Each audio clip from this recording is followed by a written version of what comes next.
Marcia Week Show. From Barbados to Africa, voices unite. Educate minds, elevate sight. It's the Marcia Week Show. It's the Marcia Week Show. From Barbados to Africa, voices unite. Educate minds, elevate sight.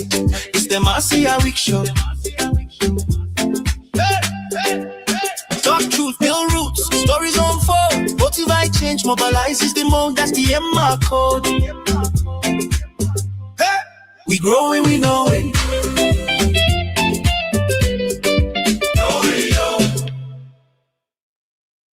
March, we are march, march, march, march, we are march, march.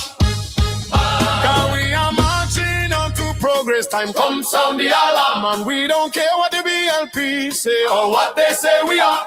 And we need to fight the BLP and to set Barbados free. We are blood, fire, comrades, and we march into victory. Everything them pop down, we are go build back. We are go build back better than before. Everything them take away, we are go bring back. We are the asset to right and restore. And confuse off the pressure, cause Barbados can't take no more. We are stepping out of darkness into the light and kick down corruption. We are marching on to progress. Time comes sound the alarm, and we don't care what the BLP say or what they say we are. And we need to fight the BLP and set Barbados free. We are blood, fire, comrades, and we marching to victory. Everything them pop down, we are go build back. We are go build back better than before. Everything them take away, we are go bring back. We are the asset to right and restore. Time come ease off the pressure, cause Barbados can't take no more. We are stepping out of darkness into the light and kick down corruption door. Dig it down, dig it down, dig it down, dig it down, dig it down. March, we are march, dig it down, dig it down, dig it down, dig it down, dig it down, dig it down. March, we are march.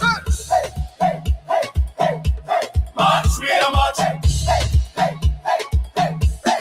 March, we are march. Marching on to progress. Time come sound the alarm, and we don't care what the BLP say or what they say we are. And we need to fight the BNP and set Barbados free. We are blood, fire, comrades, and we march into victory.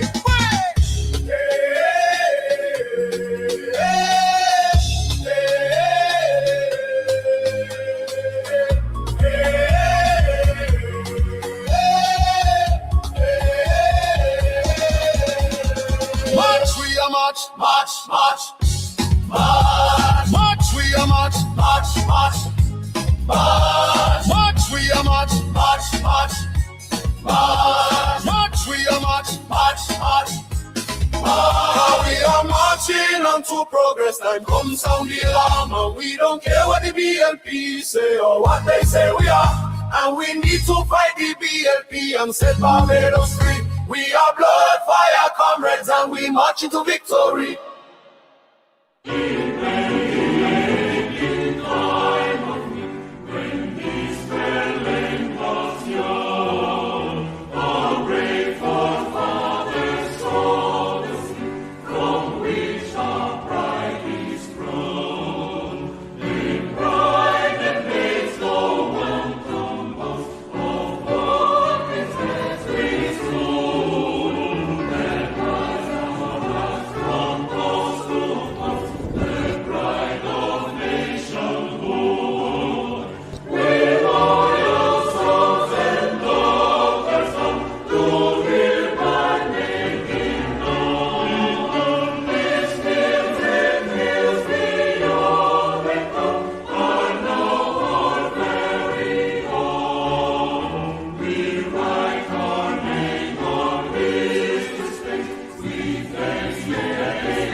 coming, but we're so excited today. It is the 18th. It is the 18th. Today's the 18th or the 19th.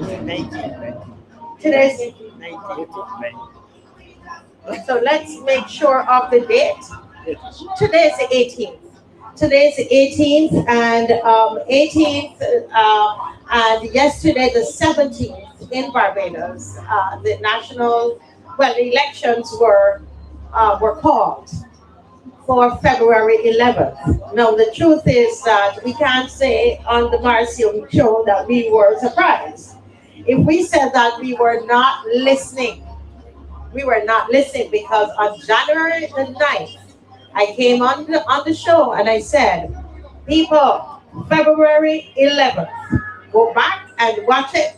See my editor shaking his head because he would have seen it when he was editing. I said, February 11th. And some people said to me, no, but you have to have nomination day. It can't work.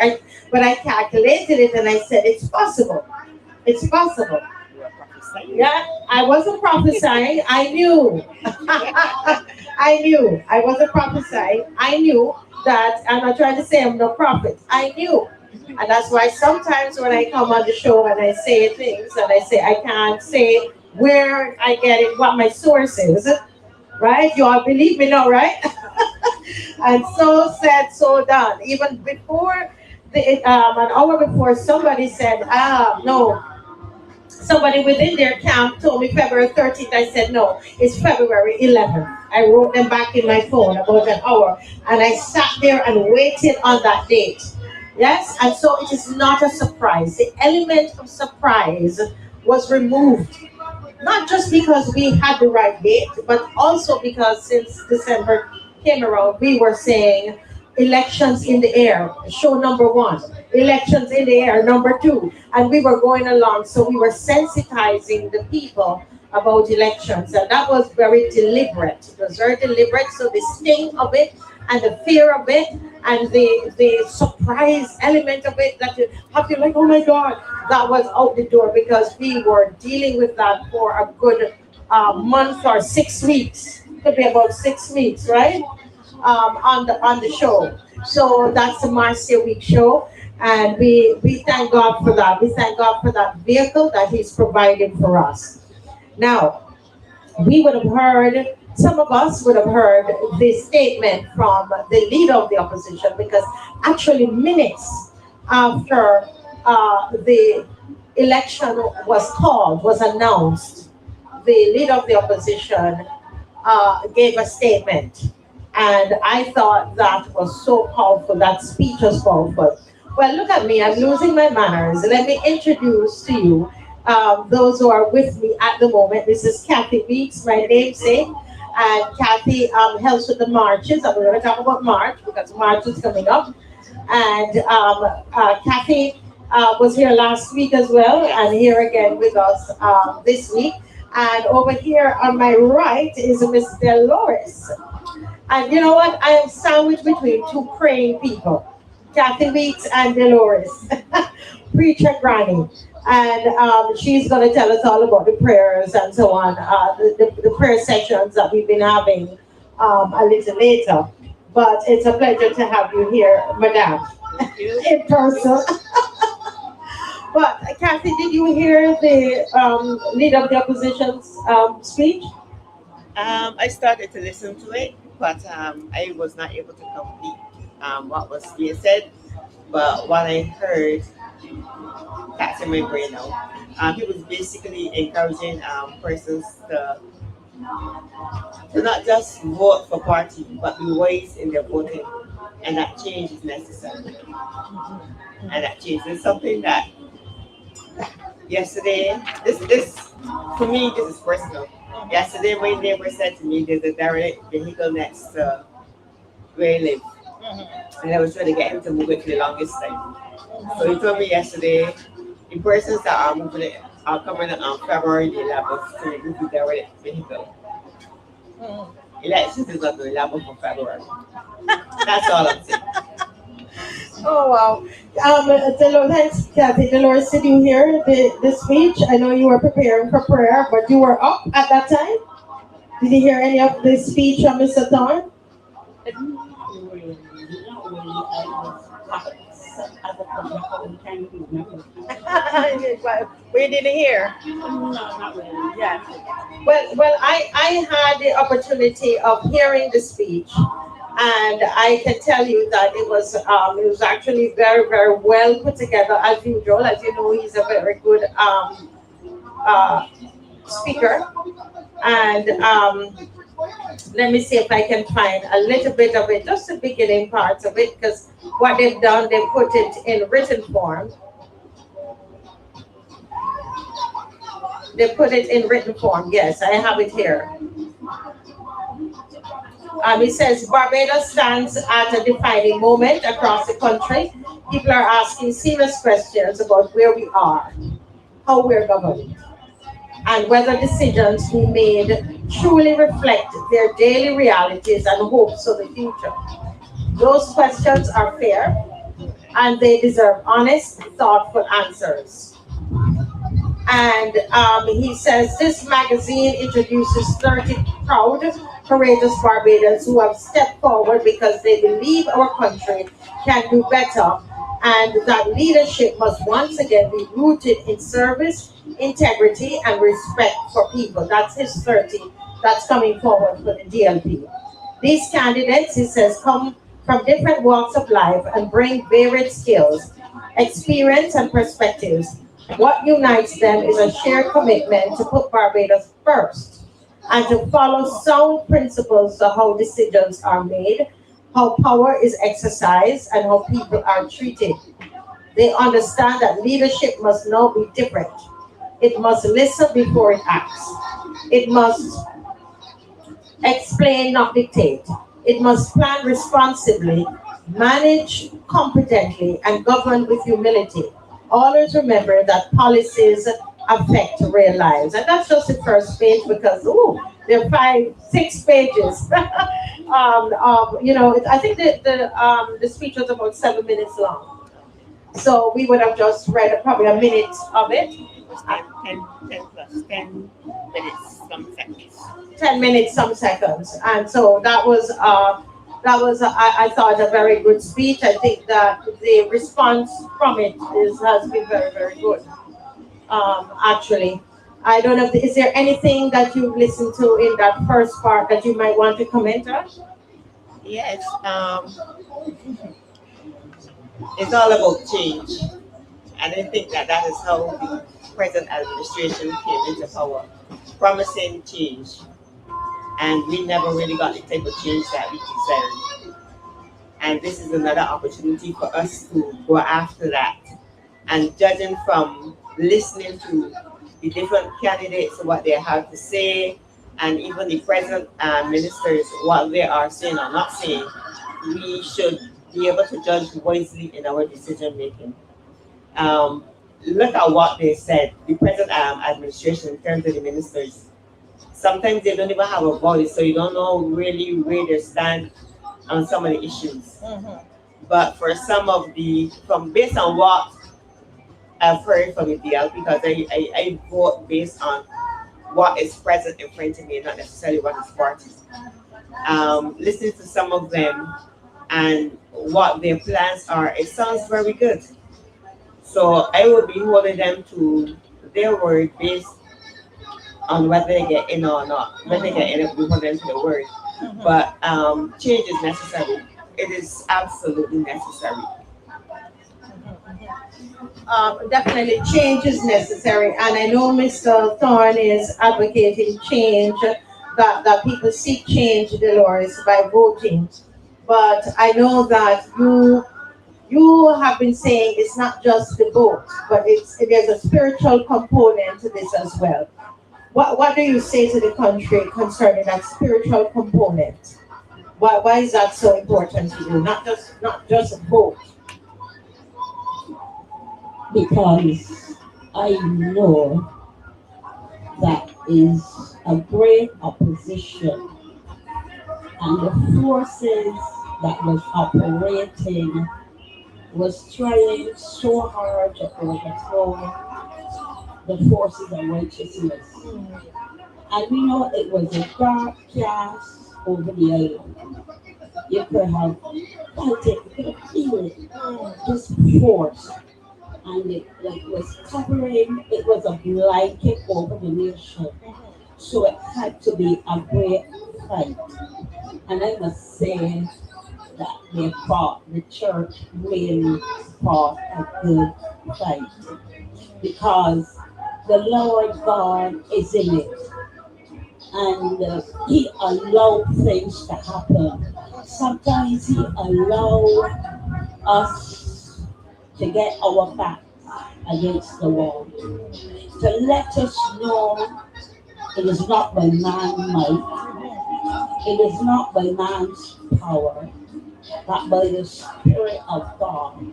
And they had to know that God was the only one that can undo what the devil do. So now that he bring his people, the inhabitants of the land, back against the wall, that they come to realize this is nothing, this is not working. They realize we are under a great depression. We are under stress. We are so like don't know what else to do, burdened, frustrated, and it looks as though like when nobody can help. There seems to be no help. You're crying, but to who? Deaf ears. Nobody seems to want to understand. Nobody wants to seem to hear, but God. Then they look up. Lord, only you. So we thank God for the few faithful ones that held on to the horns of the altar to break that blanket that was over the island because it was a darkness and a thick dark blanket over the island that only God Himself could have broken. And I want to also say, yes, Kathy. I also want to say that um, coming out of the 2018 election and 2022, like I said, I look at the candidates, especially my constituency, and I judge based on what they present, and then I look at the party and what the party will be presenting. And I remember going to vote in 22, and I had an experience. I did not understand I could not explain the experience. It's only now that I can say what the experience really was.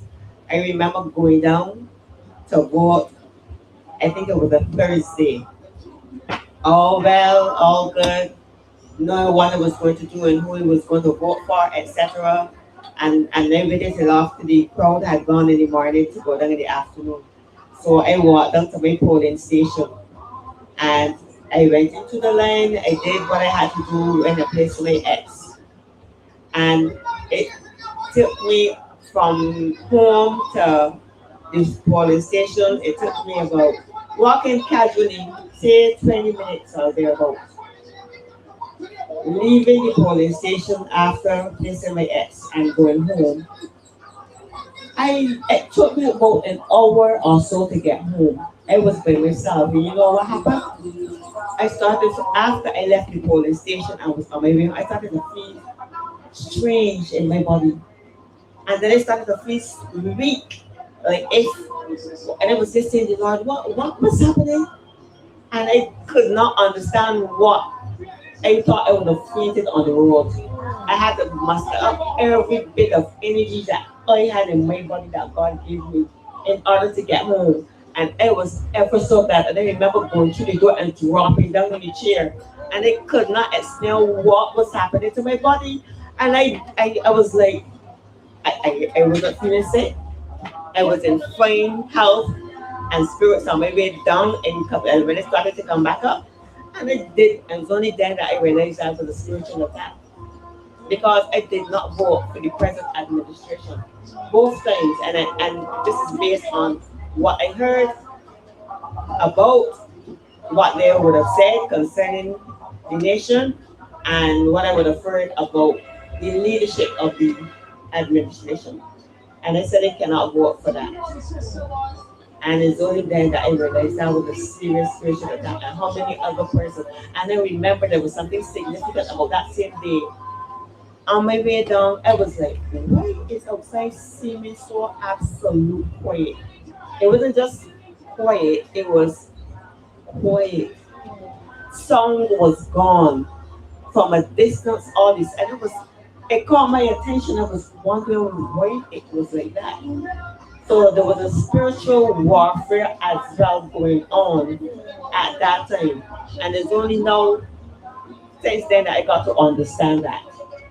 As the Lord said, it's not just the natural, there's also a spiritual connotation to what's going on when it comes to election for sure. So people be prayed up for sure, be prayed up. Because if I wasn't covered, I probably wouldn't have made it home. And there are others out there that be careful.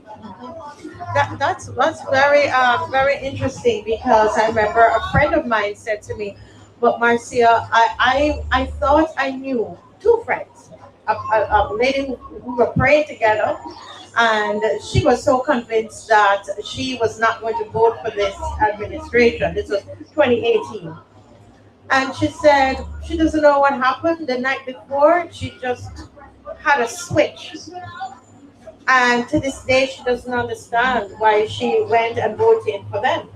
Another lady said she went into the booth and she found herself all of a sudden got confused and she voted for this present administration. So, it's a similar kind of thing where they felt like there was something that was forcing them to do that. And when we speak of these things on the show, sometimes a lot of you say to me, Marcia, can you keep that discussion off of the show? But remember, as I said at the start, I on this show we gave you the date. We gave you the date of that election. We started 6 weeks before doing pre-election shows. You understand? So there are some things I'm telling you, just trust us on it. Trust us on it. At least if you're a Christian, you listen to this and it sounds a little far-fetched, at least pray about it, but don't knock it completely. Because we're not going to sit down here, and I would not sit down here and make up those stories to you.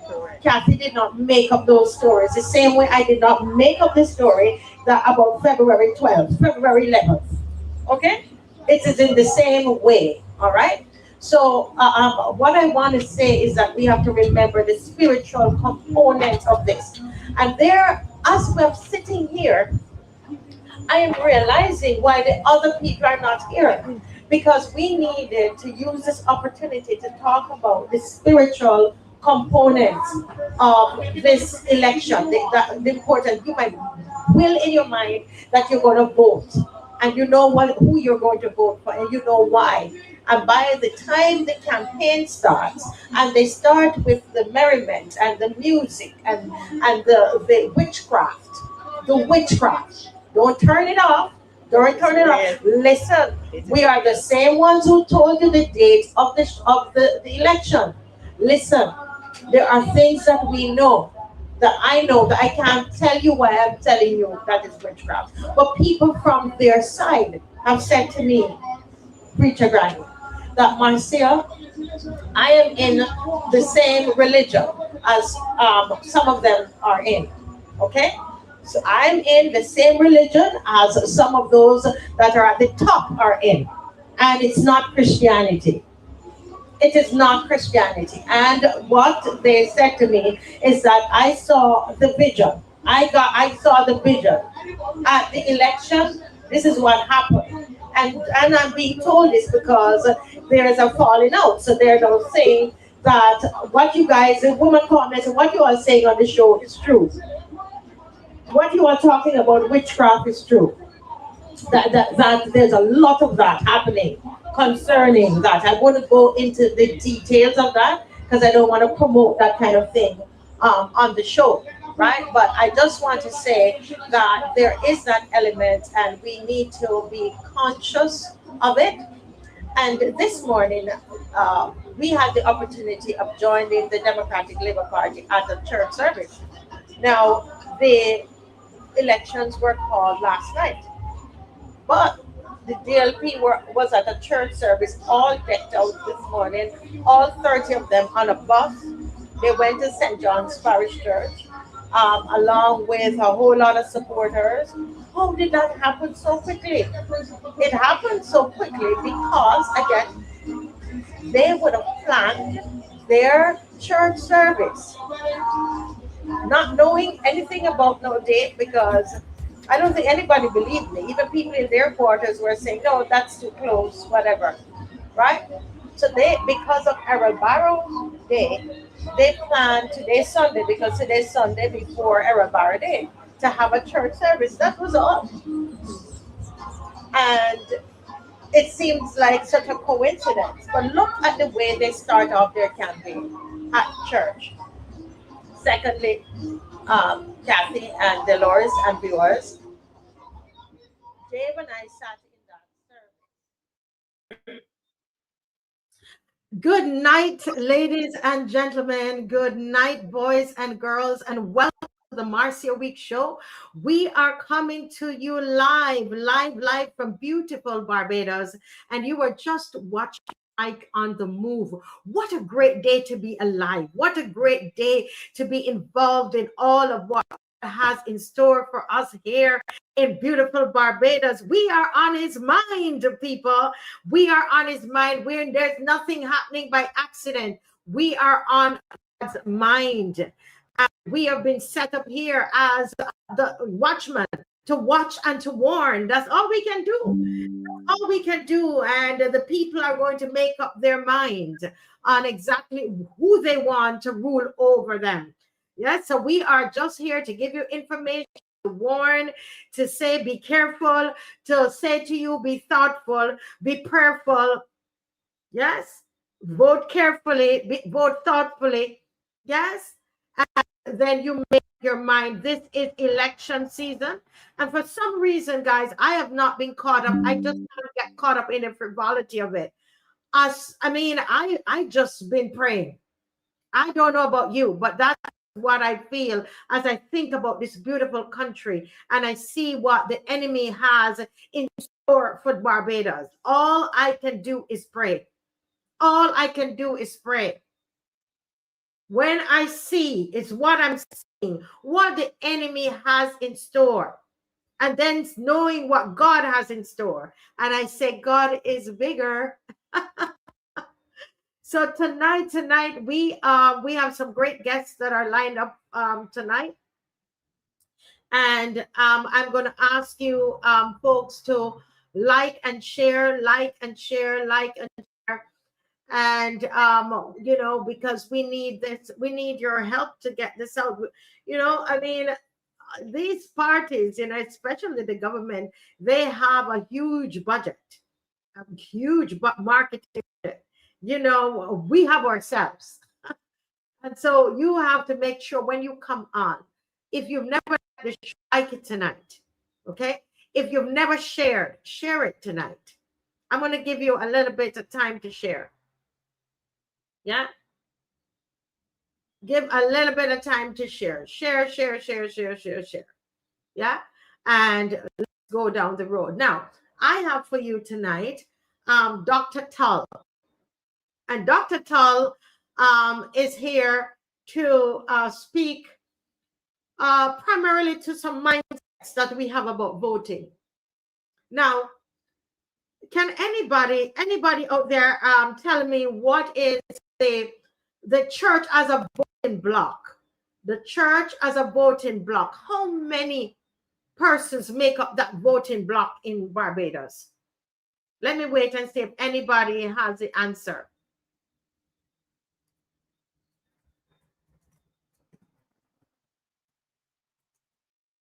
I have a figure that I was told.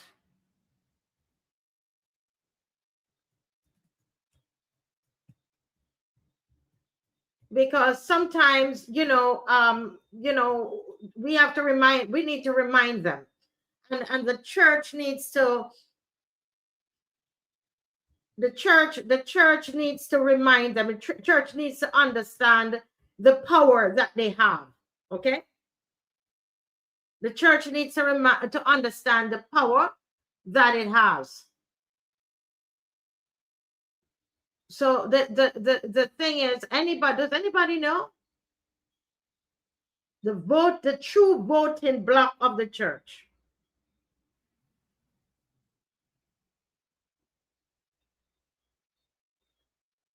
Let me see if I can see anybody have any. No clue. Jacqueline said no clue. Well, I was told by some church leaders that it's about 80,000. That the voting bloc, and I can always come back and correct that, but that is what I was told, right? And truthfully, I was trying to research that before I came on and got a little busy. Yeah, over 60%, and 60% of 280,000. How much is that? Who can do the math on that quickly? 60% of the 280,000. And there's a reason I'm saying that. There's a reason. Yeah. Okay. Probably a third. Somebody said 3/4, but we can probably say like probably a third or a little over a third, right? It's a large voting bloc are Christians in this country. And that large voting bloc, sometimes share some very strange ideas about voting.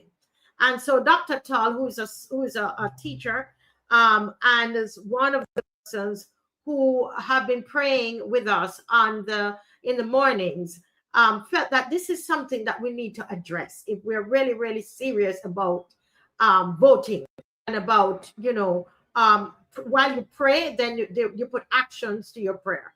And so he said, I would love to speak on that. So let me just take this opportunity to invite him again to the Marcia Week Show. Welcome, Dr. Tall. To welcome him, I should say. Welcome, Dr. Tall. You're muted, sir. You're muted? Got you. Yes. Got you. Thank you. Can you hear me now? Yes, we can hear you. Can you hear me? Beautiful. Yes, thank you very much hearing you. for the warm welcome. And I want to say good night to the audience. Because they're listening or watching from Barbados or the Caribbean. Now, I know time is precious here, so I'm going to redeem it. In fact, to make sure I don't miss anything or forget anything, because after all, Marcia, I'm a retired educator, please, if you don't mind. Right? So I really, I'm enjoying retirement. So I really have the luxury of forgetting things. All right. So what I decided to do is to prepare what we could call a statement, because I want to make sure it's recorded here, so that anybody listening afterwards would know what we said. And yes, you're right. You want to talk about the role of the church in the coming election, because as you've said, there's some strange things, strange strongholds, we call them here in spiritual circles, that the church seems to have. So let me go to my prepared statement and move as quick as I can. I don't know if there's a room here for statements or for a question or whatever, but we will see how it goes. Well, now that the bell has been rung and the fat lady has sung her last note, our democratic moment in time, dubbed sarcastically by some as 5 minutes every 5 years in the polling booth, has arrived. Silly season has therefore started in earnest. So not unexpectedly, there have been calls and comments to the effect that the church, which is a significant stratum of our democratic society, and you just identified it as about 60 to 80,000 persons, should stay out of politics. That call is born out of the notion that the church is about quote unquote religion and spiritual things and preaching the gospel. Hence, there has arisen over time this doctrine that there should be a quote unquote separation of church and state. Consequently, anyone who now says otherwise is called a Christian nationalist, if you please. The current Speaker of the House of the United States, Mike Johnson, did say otherwise shortly after winning the race to be the Speaker. So by definition, he's a Christian nationalist, if you want to go for labels. Now, that's one side of the matter. The other side comes from within the church itself, And I'm using the term church here advisedly, and you'll see why I'm saying that in a minute. Within some sections of the church, there's a notion, the mindset, the stronghold that politics is quote unquote dirty, evil. All politicians are cast as liars and tricksters, and it is even taboo to talk about politics in most churches. It therefore follows, so the thinking goes, that Christians should not, quote unquote, soil their hands by being involved with politics in any way. In point of fact, there are 1 or 2 denominations in this country which prohibit their members from voting. I'm not calling any names. Now, if we combine that with the usual, quote unquote, apathy, the great expectation, if I can use that term, is that many in the church will not show up at the polling booth in this coming election. And of course, there are those pundits who argue that that will favor the incumbent party, but I'm not getting into that. In the time I have available, I want to refute these notions, these strongholds, what is the truth and the whole truth. If you were to study the Christian scriptures carefully and without religious blinkers, one would find that Jesus, who is described as the author and finisher of our faith, never came to set up a religion. Let me repeat that. If you study the scriptures carefully without religious blinkers, you will find that Jesus, who is described as the author and finisher of our faith, never came to set up religion. How do I know that? I give you 3 verses. I'm not going to delve into right away. Isaiah 9 verse 6, one that we quoted last month at Christmas. Daniel 2:44, a very telling verse. And Jesus himself spoke about what he came to do in Matthew 4:17. I repeat, those verses to those who are making notes, they want to check them.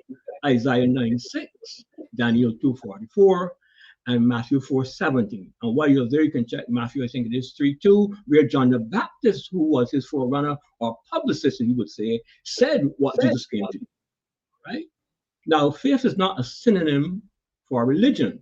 That is why those in this country, following the perspectives and policy prescriptions of international institutions, talk about quote unquote faith-based organizations rather than religions or churches, because faith is not the same thing as religion.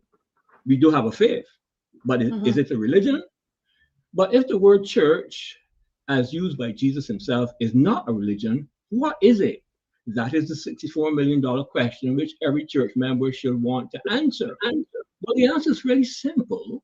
If you forget for a moment that we have lived through more than 2,000 years of attrition, isms, and schisms in that living organism that Scripture defines as the church. The Greek word Jesus used for church, ekklesia, in that famous passage, which a leading denomination has twisted for its own ends, has nothing to do with a church building or organized religion.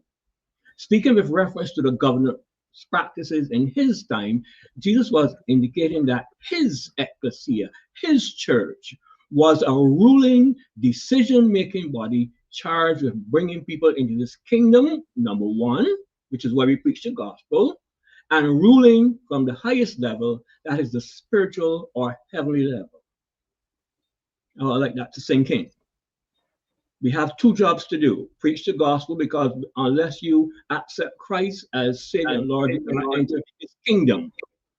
But apart from that, we have to rule and reign at the spiritual or heavenly level. That really means that we don't necessarily have to be members of the government, although there's no reason why we cannot, although some people argue otherwise. But our job is to rule and reign from the spiritual or the heavenly level, which is the highest level. That brings me to the subject of quote unquote governmental authority. Those in and outside the church who choose not to understand, notice how I said that, who choose not to understand that government is not a human invention. The United Nations did not invent government. Governmental authority or dominion, as the Bible calls it, was created or instituted in the Garden of Eden when God said, have dominion. That's the first time that authority was instituted, because the word dominion means authority. Now, if you didn't get it in Genesis, the Apostle Paul makes it very clear in Romans. This is what he says, and this is one of the verses people quote to tell you why you should pray for the government, and probably also imply that you must do everything the government tells you to do. This is what Paul says. Let everyone be subject to the governing authorities.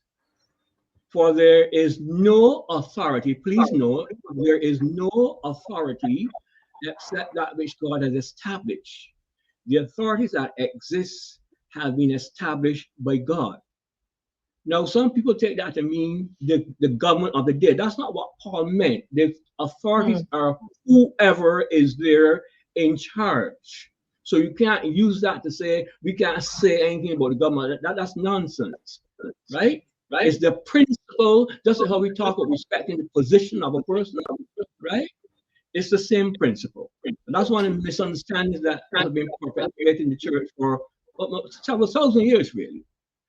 Now, it's important this election for Christians not to confuse the selection of those who will exercise that governmental authority over the next 5 years with electioneering. That's where the confusion comes. Because when people talk about politicians being tricky and dishonest, they're talking about the things they promise you that they never deliver. And you're not, and that is not the same thing as people in. Yes. Dr. Talk, yes. I've been asked if you could repeat the scriptures you just mentioned a little slower for us, just the ones you just mentioned. Thank you. Right. I think the one in Romans, I didn't make it here in notes, but I have it here on the Bible Hubby. I think it's Romans 13, verse 1. Let me just check that for you quick. All right. Romans 13, verse 1. It says, let everyone be subject to the governing authorities, for there's no authority except that which God has established. The authorities that exist have been established by God. Yes, it's working. Romans, I beg your pardon, 13:1. I didn't make reference to it, but there it is. All right. So we have to understand that God is the one who created authority, governmental authority, dominion. No matter where authority exists in a business or what, the concept of authority has been created by God Himself. It's not a man-made thing. So there isn't anybody, any political party who has any power or monopoly over governmental authority. That's something God over heads. What we need to get in there in governmental authority are those people who, first of all, have some respect for God and what He wants, and who are willing to do the things that He want to have. We want to have people do for their well-being. That's basically what it is. I think people make it too difficult. All right. Now, as members of a democratic society, we have the privilege of helping to decide who will exercise governmental authority, as we said, for the next 5 years. The Apostle Paul and the early church had no such option because they were at the mercy of a brutal military dictatorship, the Roman Empire. So I mean, it boggles my mind that people have such a privilege to actually cast a vote to help decide what's going on, and people are saying that it's dirt. That's nonsense, as you can see. All right. So it makes absolutely no sense for Christians to stay away from the polling booth on the grounds that government is evil. That's not true. Governmental authority is something God created, unless you want to say that God is evil. That's a lie from the pit of hell that the church has been believing for the last 2,000 years. And a lot of those who are leading the church refuse to clear up that, perhaps because it serves their purposes. You are also challenging God's design. If God realized that authority was important to get things done, and it's not just authority in government, it's anywhere, no matter what textbook you read, your management, God is the person who created that concept, right? So no matter what your pastor or priest tells you, that is what the truth is. So if you're going to shy away from your duty at the polling booth, all that is going to happen is that people people will get to grasp, evil people will get to grasp that authority and exercise it over you, as some have done for the last 7, 8 years here. Now, nothing in the material world happens. Nothing happens in the material world unless it first happens in the spirit world. Some may not understand it, but that is true. And I'm not here to preach, right? That's a fact. Therefore, those in the natural world, more specifically now those in Barbados, who have deluded themselves that theirs is the power and the glory, need to think again. As history has shown, it takes only one conscious ecclesian, if I may coin that term, to change cities and nations. What comes to mind is John Knox and Leslie. One man who understands that he is a member of the ecclesia and what that means, change things for us. That's one of the things we don't teach in church or the church history. That's regrettable. Therefore, the Barbados ecclesia, that is the ecclesia at Barbados, like the church at Smyrna or Philadelphia, that's why the Bible used that term, is not banking on numbers. We would love to have numbers, but we're not banking on that. The ecclesia in Barbados is banking on the fact that it's operating within the will of the sovereign ruler and King of Kings, whom we have proclaimed is the King of the Republic of Barbados. Therefore, it is his will that will prevail. Here's what is said of the sovereign ruler of the universe, who in keeping with Revelation 11:15, as I said, is our sovereign ruler. Here is Daniel 2:21, for those who are taking notes. Daniel 2:21. He changes the times and seasons. Daniel speaking about God. He removes kings and establishes them. Please take note of that. He, the sovereign God, removes kings and establishes them. He gives wisdom to the wise and knowledge to the discerning. If you don't understand what it is by removing establishment, go and read the book of Daniel and what he did in Nebuchadnezzar. All right? And here is what the sovereign ruler of the universe says to the true church, the ecclesia, Jeremiah 1:10. This is one you should take note of. Today I appoint you to stand up against nations and kingdoms. Some you must uproot and tear down, destroy and overthrow. Others you must build up and plant. Jeremiah 1:10, the New Living Translation. Let God be true and every man a liar. Thank you, and I hope I stayed within my time. Wow, this was, I mean, I was all in. You gotta come back. I was all in. I was all in. The last one that you talked about, uproot and tear down, and that's Jeremiah 1. And the only legal way to uproot a government, tear down a government is through voting, right? That's the only legal way. You know, you might pray, but you got to get up there and you got to vote.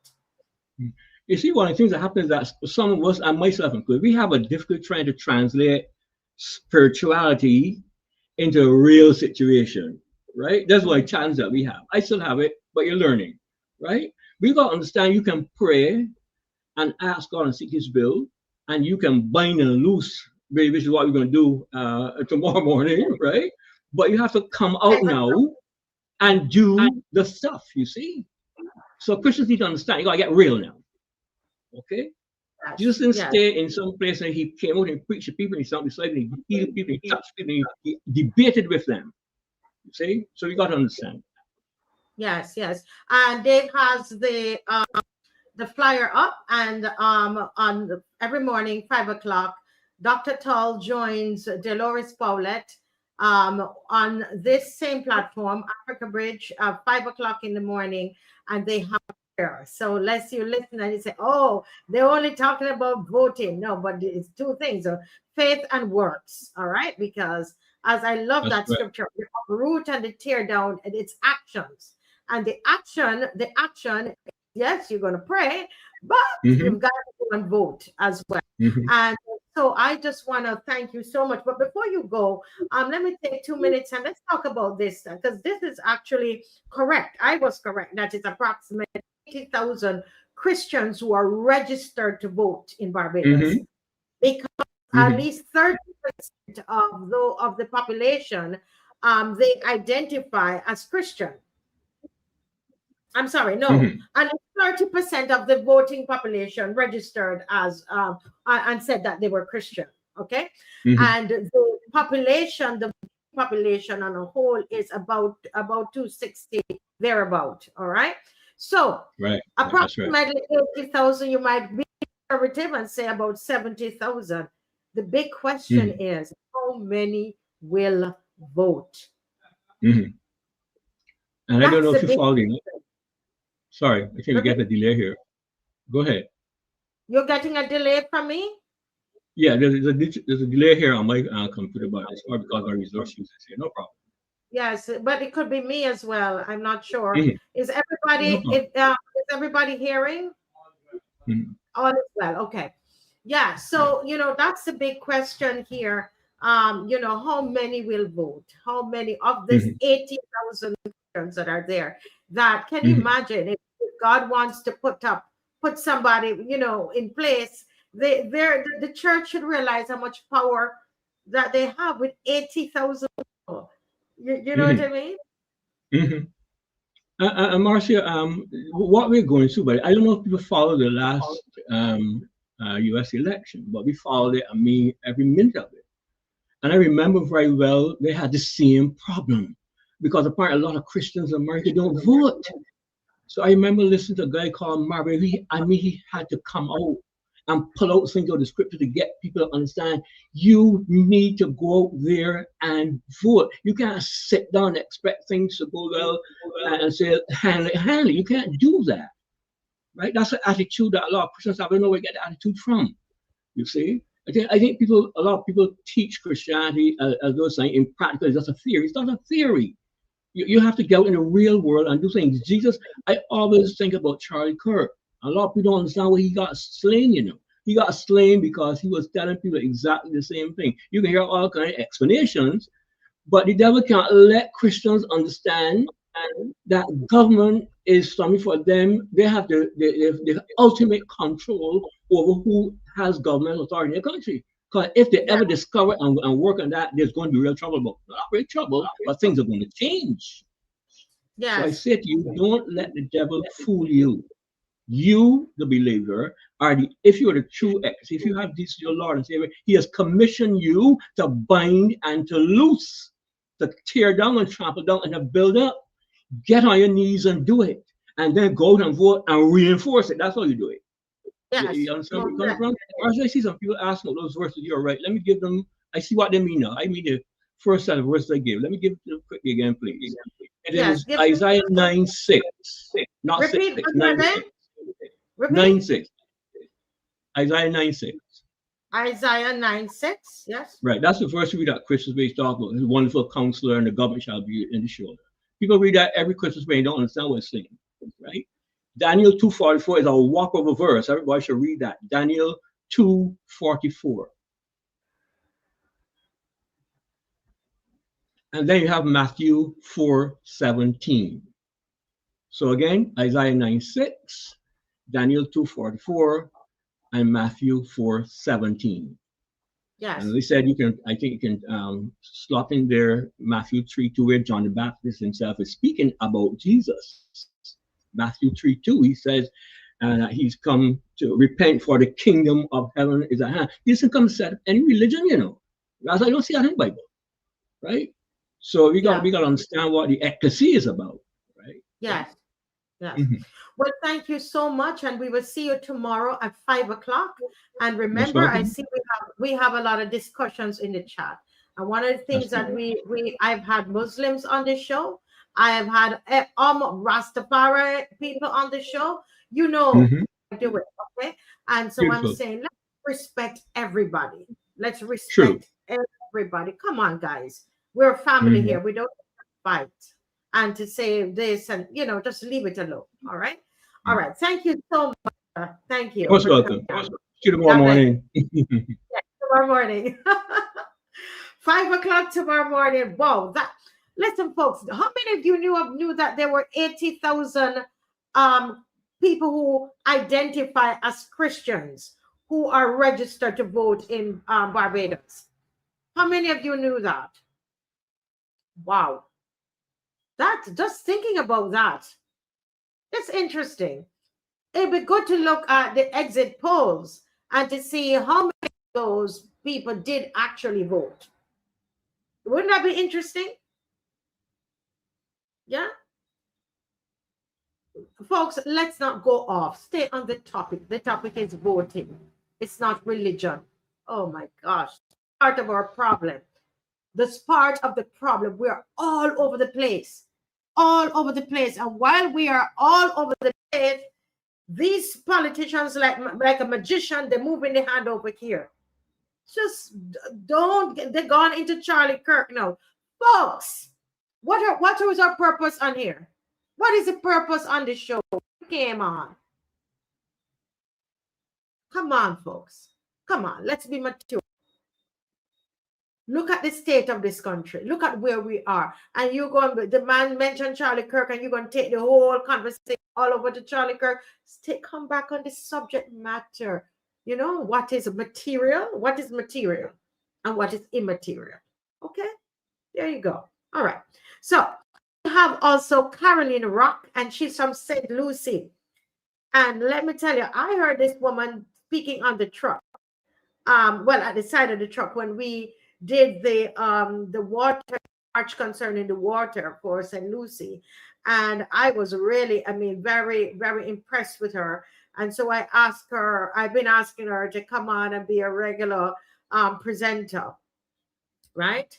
And so she said, okay, probably January. But you know what? The first thing she was on praying and in the mornings. And these are Christian people who are not just into talking, but they're into action. They're into working. They're into making things happen. And those are the people that I hang out with. And so here we go with Miss Caroline Rock. She's going to talk to you about St. Lucie. And I would love to hear from her why that BLP St. Lucie MP needs to go. I would love to hear from her. And everybody in St. Lucie, you need to share this. And then she has the things that she wants to share. Welcome to the Marcia Week show, Miss Caroline Rock. Thank you, Marcia. Good night. Good night. Good night, loyal opposition. It is good to join you on air. Marcia, thanks for giving us a voice. Thank you so much. Thank you so much. You're most welcome on the team. Marcia, I would want to just switch the presentation a bit. I would love to start with what is happening in St. Lucie. Oh, definitely. 21st. And then I can tie that in to representation or the lack thereof. Now, I want to make this statement, and I'm going to make it loud and clear. As long as the water remains in St. Lucie, as long as the water in St. Lucie remains brown and dirty, St. Lucie can't party. Say that again. I repeat it. As long as the water in St. Lucie remains brown and dirty, St. Lucie can't party. And I say that, and I refer to the big party that is brought to St. Lucie. Now, Marcia, for the last years or so, we have been suffering in St. Lucie. We have been crying out for clear, clean water in St. Lucie. You know what happens? This government bought a fact. They bought a fact to St. Lucie. Instead of giving us clean water, they bought a fact to St. Lucie. How can we join in the fact when at the end of the day, when we are tired and thirsty, We have to go home and drink brown water and bathe in brown water. And all of the others have clear crystal water. That is unacceptable. There are numerous places that could have been chosen. But instead, this government decided to play in the face of the people in St. Lucie. I can imagine the music that will be done here and the gyrating and everything else. Yet, you're in the midst of a people that are suffering or hurting. And I'm wondering, Marcia, if, they will play the music because, music, there are various things at the back of the music to control and manipulate people. I'm wondering if when they play the music, if they're going to play the music to soothe our souls and to soften our hearts, to manipulate us and then control us and take the vote. Is this why you are coming to St. Lucie? God forbid. God forbid. I'm a Christian. That's my language. It is not right. And I call it out. On behalf of the people in St. Lucie. And I call it out, and I can get to representation now. I call it out because my NP refuses to represent the people in St. Lucie. So I represent the people in St. Lucie on this show. And can you tell the name of the MP? Who is your MP? I call out MP Peter Phillips for his lack of representation for the people in St. Lucie. Marcia, if you are going to represent persons, let me give you an idea what good representation looks like. If you're going to represent people, first of all, you need to be aware of what is happening. You need to be aware of what is happening with the people. You have to be responsive. In other words, when there are issues, our representative, Mr. Phillips, should be the first out of the box and speaking on behalf of the people. Now, our representative, a good representative, should be connected with the people. Our voices should be heard through our representative. We cannot be saying one thing and our representative going and saying something else. The two must be in sync. If you are representing the persons in St. Lucie, then you must represent us and the things that we put out there.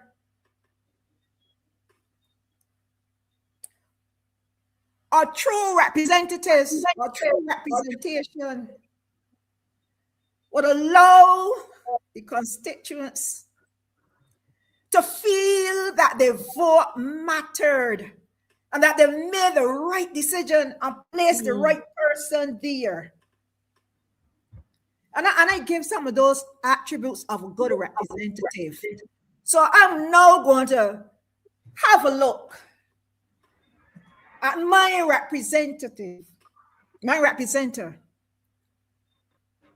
And I'm going to use the situation of the water, the brown water in St. Lucie. By the way, the water is still brown. And I acknowledge that they're changing the pipes. I'm seeing no difference. If you drive through St. Lucie, apart from a certain area, the Josie Hill area that is all nicely paved, But the other areas in St. Lucie, if you drive through St. Lucie, it is in a mess. The roads are in a mess. Everything is dug up. They're digging up everything at the same time. The dust is unbearable. It's horrible. But there's silence. Well, let me look at it. Let me just go at the water situation. And you can tell me if this is good representation or not. The water is brown in St. Lucie. The people are crying out. Our representative, Mr. Peter Phillips, is silent. We hear nothing. Our ears are open. Every time Parliament is in session, we are listening. We hear nothing. A group of people, and thank you, Marcia Weeks, for assisting and giving us that voice. We got together and we decided, first of all, we're going to come on the Marcia Weeks show. We're going to speak about it.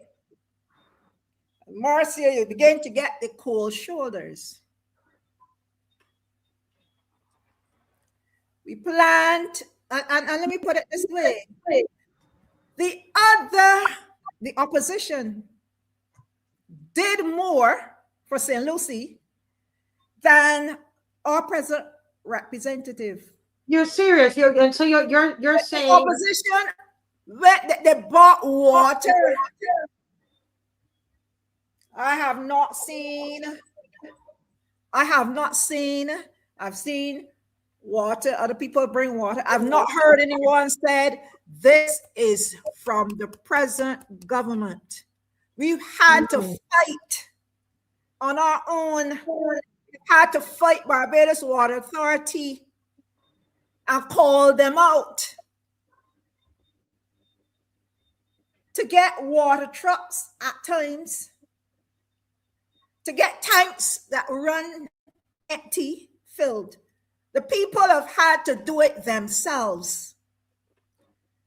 Marcy, we held motorcade, and this motorcade, you remember, you assisted us. This motorcade was to synthesize the people in St. Lucie that we're going to be calling for a town hall meeting. This motorcade was not to criticize the government.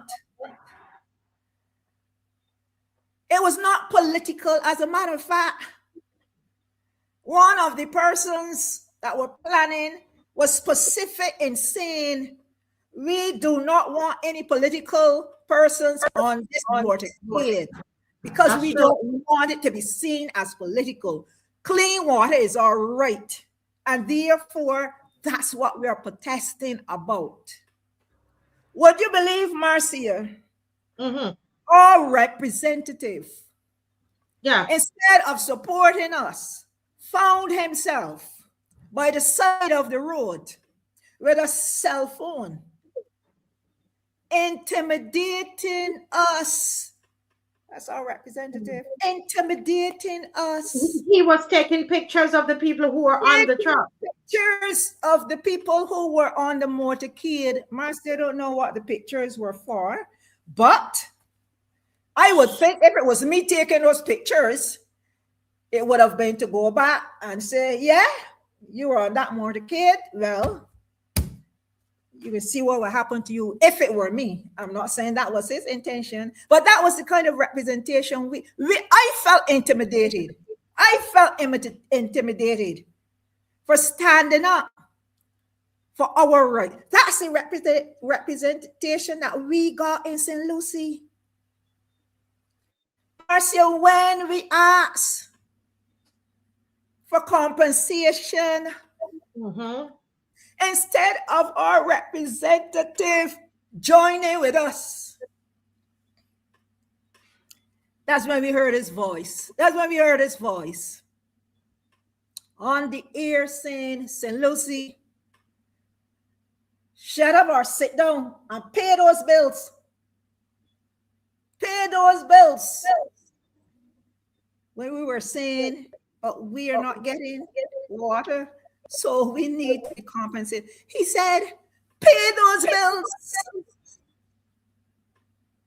Can you imagine that? That was like a arrow being shot through the heart. The person that should be representing, I would have thought that my representative, I believe he might have been told, I don't know. I try to make some excuses, Marcia, as to why he didn't come with a representative. So maybe he was told, well, listen, you stay down. I keep quiet. Maybe he would have was told that. I don't know. But I think I would have preferred the continued silence to the coming out and saying, pay those bills. As if we were wrong to protest. Now, I said a good representative represents the people, the problems, the issues they have, and bring them to the forefront, and does not relax until the problem is solved. We did not get that in St. Lucie. Marcia, you think she should put back Peter Phillips, dear? Well, this is a mark. The people in St. Lucie will have to know if this is what they want this man in. They will have to know. And I don't know. Yeah, go ahead. St. Lucie needs representation. We need representation. Marcia, the silence, and then the coming out and saying, payable, the working against us, that was not for us. We place a representative there to work for us and not against us. I see someone in the chat asking, why are we allowing the Fed on January 21st? We are not allowing it. We have no say in it. I would have thought my representative would have said, but madam, you think it's a good idea to carry a Fed in St. Lucie under the circumstances? That is representation. That's what I would expect my representative to say. But the fact coming down to St. Lucie, to us it says, look, we don't care about you all. And my representative is saying to us, I agree with them. Whatever they say goes. That is like extra lashes on our backs. It is wrong. It is wrong. It is not representation. St. Lucie needs someone. As a matter of fact, I'm not even talking about someone. The present representative of St. Lucie needs to be voted out based on his performance. Based on his performance. And I'm upfront in saying it. I have no issues with him. We get along pretty fine. But I will speak the truth. I will speak the truth. It is not good enough. It is not good enough. And that is the brown water. And then he got up and he said to the gentleman that said, we should drink the water. We heard his voice when he said, you should apologize to the people in St. Lucie. Minister Peter Phillips, you should apologize first. You should apologize first for not representing us. I think if you had represented us, we would have gotten more respect from the others. We would have gotten more respect. don't think they would have dared to made a comment like that. I don't think the fact would be there on January 21st. It's like, you don't have the shame. Y'all don't have the shame. You really gonna bring effect to St. Lucie? You really can come and play in our faces with the brown water that you're giving us? That is unacceptable. That's unacceptable. It's unacceptable, Mr. Representative, Mr. Peter Phillips. It's unacceptable to bring that fact in St. Lucie. So the people in St. Lucie will not be swayed with sweet music. And I would believe that if you come in, you might come with your hands and your pockets lined. We will not be swayed. I can't promise you the people won't take it. But I pray that we will not be swayed. I pray that we will not be swayed. I pray that whatever is in our music, whatever is in our music to control and manipulate, will not work. It will work on the people in St. Lucie. Because when we open, each time we open our taps, we see that brown water. I stir up the people in St. Lucie. I stir the people up in St. Lucie to go and vote. Vote for representation. We have had none for the past 7 years. St. Lucie, vote for representation. Our roads, coming to dig up our roads and not paving them. St. Lucie is in a mess. Drive through St. Lucie, it's in a mess.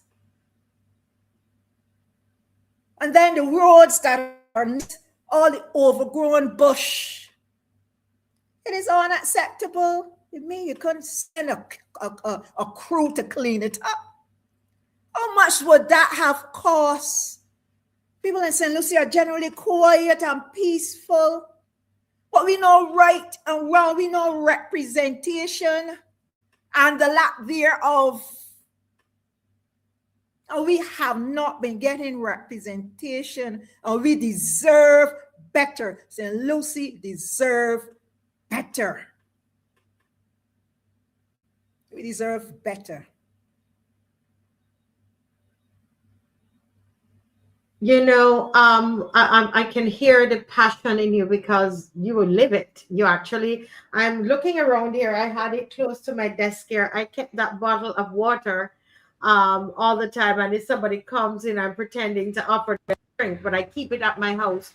And I keep it at my house in St. Philip because I get clean water where I am. And, you know, it's a reminder. I like those kinds of things to keep reminding myself. I'm looking for it close to me here. Reminding myself that, you know, there are people in Barbados who have water like this. I do these kinds of things because I don't want to get carried away and you forget, you know. And I'm not the MP. He's the MP. And, I mean, the more I think about it, you know, here are people who have to be buying water, right? And to drink. And you are going to come down to it, come into their space, not to have a discussion with them, not to try and say, you know, let me have a talk and let's discuss. No. You want them to party. You want them to fet. And in fact, I'm hearing somebody in the comment section I read said, probably it is so that you guys will forget about it. They throw you a big fet, they feed you, they give away money. They give away drugs because a lot of these we can't forget. They give drugs away. All of these things. Go ahead. We can't forget because each time we turn the tap on, the evidence is there. We're living, if you come into the houses of everyone in St. Lucie, you are going to see lots of gallon bottles. We're living from bottles of water. We're living from bottles of water. There was a time I bought the cases of water, and I started to go, when I started to drink, I almost drank a case of water myself in one day. And when I saw that the case was almost over, I started to pull back on my water. So you know what that means, Marcia?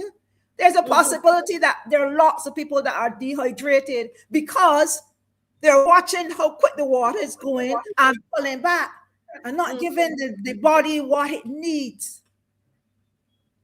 That is the daily life in St. Lucie and brain effect. Having not solved the water situation, God forbid. Yeah. God forbid. You know, what is the feeling on the ground in St. Lucie? Because I know that a lot of Barbadians are going through a hard time, you know, financially. You know, some of them can barely buy groceries, etc. And here comes this big fete in St. Lucie. More than likely, they're going to be, you know, free food and lots of drinks and, you know, lots of giveaways. When they're finished, they're going to wash that place with T-shirts that says, you know, BLP, whatever their slogan is. Everybody's going to get one. Are people excited in St. Lucie? Do you get that? What are you hearing on the ground?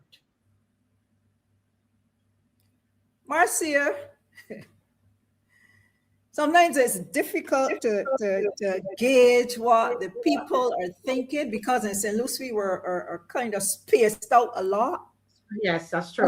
But I know the idea of the fact has caused some commotion among persons. I've seen it on social media. It's caused commotion for person. But I think the idea behind it is maybe we would appease them. Maybe we would appease them with the fact. We know that when you go, you get your red shirt and you get your package. So maybe the people in St. Lucie will come out and they get the package and I don't know, because when somebody gives you something, it softens your heart. That is a psychology. It is so. When someone offers you something, you tend not to be so hard on them. And I know that this government knows that. You know, and therefore some people that might not be thinking, I still go. But I believe most of the people at that fete will be people that will come in. And I see those people, the rest of Barbados, coming in and playing in the people in St. Lucie's face. And I want to put it out there. My fellow Barbadians, how do you feel coming to St. Lucie and playing in the faces of a people that are suffering and has been suffering? We need you to stand with us and support us. Because today it might be our day, tomorrow it might be yours. Will you stand with the people in St. Lucie? We have no representation. So I'm appealing to the people in Barbados. Will you stand with us? That's an injustice to the people in St. Lucie. To come and fete and dance in our faces when we are suffering. You know, so many of us, we bought bottles of water out of our own money and we brought, and it'd be interesting to see what they are people are going to be going down there, you know, in their shirts, and what are they bringing water? Can you imagine if they had started even their campaign there with doing some kind of service to St. Lucie? That's a whole different thing, you know. Yeah, But acknowledging that we have an issue and we're you have an issue, we're working on it. We have bought other things, but first and foremost, we bought what you need, some water. Well, maybe they're going to bring some now. But that could have been up there. yeah. Bring us some, and as Bajans we say, enough water too. Mm-hmm. Enough that lasts a long time because our pockets are hurting. Yeah. Yeah. But what hurts the most is the lack of representation, speaking on behalf of the people. That's what hurts most. Now we have to come and represent ourselves and be victimized and sidelined for standing up for our rights when we have voted someone to do that for us. We shouldn't have to come and do it for ourselves. Our MP has failed to do his job. Wow. Well, we hear you loud and clear. And anybody from St. Lucie in the chat listening, and are you sharing this? Are you sharing this? This is important. You're not hearing from the MP. You're hearing from a citizen there. You're hearing from a resident there, from St. Lucie, and that's what we need to listen for. And this is what we've been saying on the show. Don't get caught up in all the memes and all the silliness of the elections, but spend the time, listen, go over the issues, think about the representation that you have received. Don't think about, you're voting for the leader of this party. No, look at them. Look at the man on the screen. You really think he should be given another chance? Look at this man on the screen and think about what the people in St. Lucie have endured. He should get another chance. Think about Alvin Toppin did way more in his time, which was a short time, God rest his soul, than based on what you're saying, than he ever did. So, folks, if you're listening, I'm not even seeing if anybody's on from St. Lucie. Marcia, I see someone there saying after the show, they will bring enough water. But will that pacify you? The answer is no. We will not be pacified. Please do not bring no pacifiers in St. Lucie. We are not babies. We need clear water. Right now, they're listening to the show. And I'm telling you, they have people assigned to listen to the show. Right? And you see what they are to follow and to do. They didn't have that in their intention. And I think it's also, I think just because I see Mr. Murray's there getting ready to come in, I think it's also a real shame that it's on Errol Barrow Day that they're going to go down in St. Lucie, not to celebrate Barrow. This is a national holiday. And the Prime Minister of the country is going to go and launch her party, her campaign, or put on a party fete. And this has been happening over and over on national holidays. On a national holiday, we're not seeing the government of the entire country of Barbados saying, these are the plans for this national holiday. These are the things I can never understand. You're all out there talking, skin in your teeth, another 30 love. You are losing the soul of your country. You are. And all you can laugh about is 30 love. It is Errol Barrow Day. Come on. What is the country? Is this what Mr. Owen Arthur would have done on Errol Barrow Day? The man who put the statue in Independence Square? Let me tell you, Barbados, this country, the governance of this country is gone to the dogs. I'm telling you. This is not right. It's when I see this level of disrespect, Miss Rock, that I get angry, and I'm kind of trying to calm myself down. Yeah. I get angry on it. I get angry about it. It Because stirs something within that's you. not how you govern. But to say your final words for the night, and then I see you tomorrow at prayer. But go right ahead, and Mr. Murray is ready. Go right ahead. Before you go, take a minute and we go. I would say here, the people in St. Lucie need representation, good representation. We have not had it in the past 7 years. The people in St. Lucie have suffered for clean, clear water. We have not had it for many years. The people in St. Lucie will not accept or be pacified with effect and any other things that may come with it.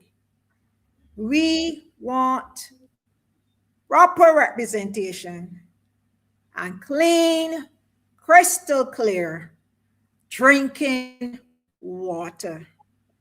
And I will add this. You have chosen to come to St. Lucie, a land that is parched,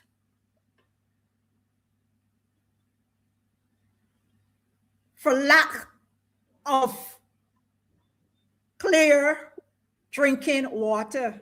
You've come to launch your campaign on that foundation. But you're launching your campaign on a dry, parched foundation.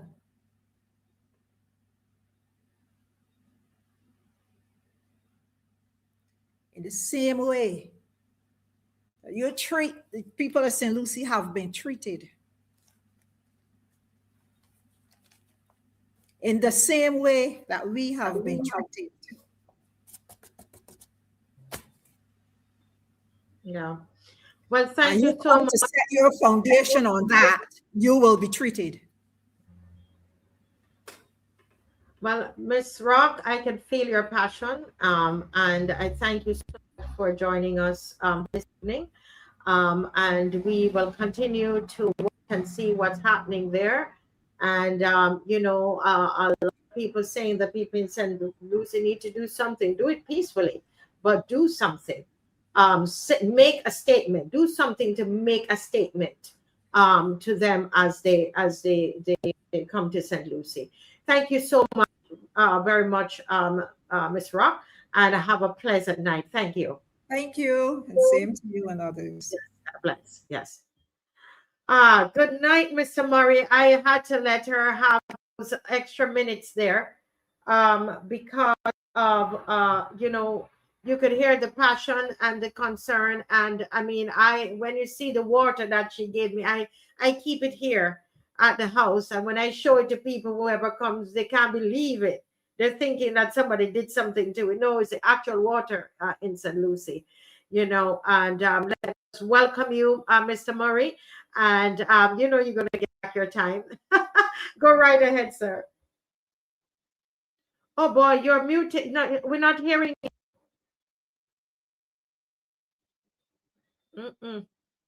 Folks, in the meantime, Any better now? Any better now? Okay, got we're it. hearing you now. The fault is me, my lack of technical savvy, but I'm glad I was able to correct it. It will not happen again. Yes. Yes. No, I want to commend Ms. Rock for an excellent presentation. And when the time is right, when passion is deserved and passion is presented with most appropriate, that was a tremendous representation on behalf of a resident and of St. Lucie speaking on behalf of the people. And I think she did excellently well. And I share her objection, resentment at the fact that the BLP has seemingly sought to launch its campaign in St. Lucie, given the context in which she spoke and given this long trend of difficulty, mostly for water and roads in St. Lucie. I say that that they're either insensitive, don't care about St. Lucie, or they just want to show off. When it happened, I remember if you read about the French Revolution, there's a term called mange la merde, where it said when the people in the streets, the commoners were rising up, and they said we wanted bread. She said mange la merde, let them eat cake, and cake they meant feces. What I see now, I see this taking this merriment called launching a campaign is an act of merriment and jollification to start on a high note and build further momentum. So it's not like a prayer, vigil or observation of any solemn thing meant to be effective. And I think it's terribly insensitive of the BLP to do this. And you mentioned, I tell you that Prime Minister Arthur was never have done that. You mentioned the statue. I know about that because I had been earmarked to make the statue happen. So I know how passionate he was, how determined he was that there will be a statue. Even some members of the family and some of the DLP didn't want any what they saw as BLP money to build a statue. But we explained to them this is taxpayers' money. And we built one on Bassa, one on Grantley, and Mr. Barr was next in line. So I know he would not have condoned this thing. But that can work. While their thing might be showing off in the face of the thing, it means either it could be an act of insensitivity or desperate, or it could be an act of desperation in trying to what they think save the seat of Peter Phillips. So let's put all the national attention in St. Lucie, put on a big bash in St. Lucie, hopefully to impress the people of St. Lucie in their favor. But I given the history of what has happened in that thing over water and roads and other lack of facilities, I do not see it going that way. So I see that this could probably work against the government because while there's a general election afoot, political scientists will tell you that a general election really, especially in a place like Barbados, is so small, is a series of by-election.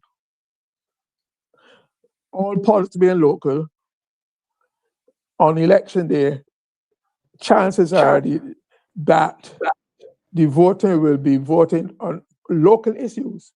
And if that phenomenon obtains, there'll be all of this incentive, braggadocious show off, overdone, overblown thing by the BLP could work to against the BLP. And this feeds into the topic of my presentation. Nice segue, even without intending it. My topic tonight is biggest unaddressed problem: voter turnoff and turnout. Biggest unaddressed problem: voter turnoff and turnout. Because so far, all that's been said by any of the parties, I have not heard any explicit presentation on what will be done to turn around this persistent trend of low voter turnout in Barbados over the last several years. I wasn't able to get all the statistics I wanted, so it is anecdotal. People acknowledge it, but I can't give you a statistical outline on it. But the facts are there if you look yourself over time. And this is not good for the parties. It's not good for Barbados. It's not good for democracy. And they should ask themselves why. But this issue in St. Lucie is a classic example of why people clearly in Barbados have become disenchanted with politics in general and politicians and the political process. Because when they witness obviously a party government choosing to go to St. Lucie in these circumstances, against that background, they will have to say, well, this is unbelievable that there's no connection between the people, the Barbados Leopard, and the people in St. Lucie. So they don't trust them. There's mistrust. They're cynical. They get turned off. And all those are factors that feed into lower turnouts. So what we're really talking about is what is known of voter apathy, election apathy, where people, for various reasons, decide that they're not voting. And let me give you some of the reasons for the literature that I researched. Some of the reasons given for voter apathy, where people have lost interest in, are not inclined to participate in democracy and vote. Some of the reasons are that there are people, by the behavior of politicians or political parties, some of these disenchanted people would have concluded that all political parties, all politicians are the same. So if you vote one and you vote one out, you get the same result, especially when it is clear to them that you are not voting in the interest of in their interest, and not satisfying their need. It'd be very apt and appropriate if the people in St. Lucie feel that way about the Barbados Labour Party, that they have not been performing in their interests, have not been governing their interests, and therefore that could sense a turnout against a lower turnout, but better yet for themselves, for the betterment of their situation, a turnout for themselves through voting against the Barbados Labour Party. So it can have a different effect, an opposite effect for them. There's a feeling in voter apathy that no matter what you do, no matter what the candidates say or do, that they will all turn out to that. And another ingredient that features in this growing phenomenon of voter apathy is scandals, the various scandals. So when you look at the context of which Barbados is going to vote, you have all those, the direct voter apathy, the indifference, the distrust, the cynicism, etc., and also even include the scandals. And this is not unique to Barbados. Voter apathy is not unique to Barbados, but it's a phenomenon that is being seen all over the world, especially in so-called liberal democratic countries. And therefore, we have to treat it not by confirming its further decline and control it, but take steps, make demands on the politicians, on the candidates and the parties to change, to do things to redress this issue, to take the feelings, the steps of what the people in the constituency, in the country want, and seek to turn it around to get their buy-in, to get their involvement or whatnot. So what another way, I'm seeing that this going to St. Lucie is falling in the same vein of the Prime Minister some days ago going to the Queen Elizabeth Hospital on a pre-announced visit to try to turn around the situation at the chronic declining situation. It's a national disquiet, disgrace.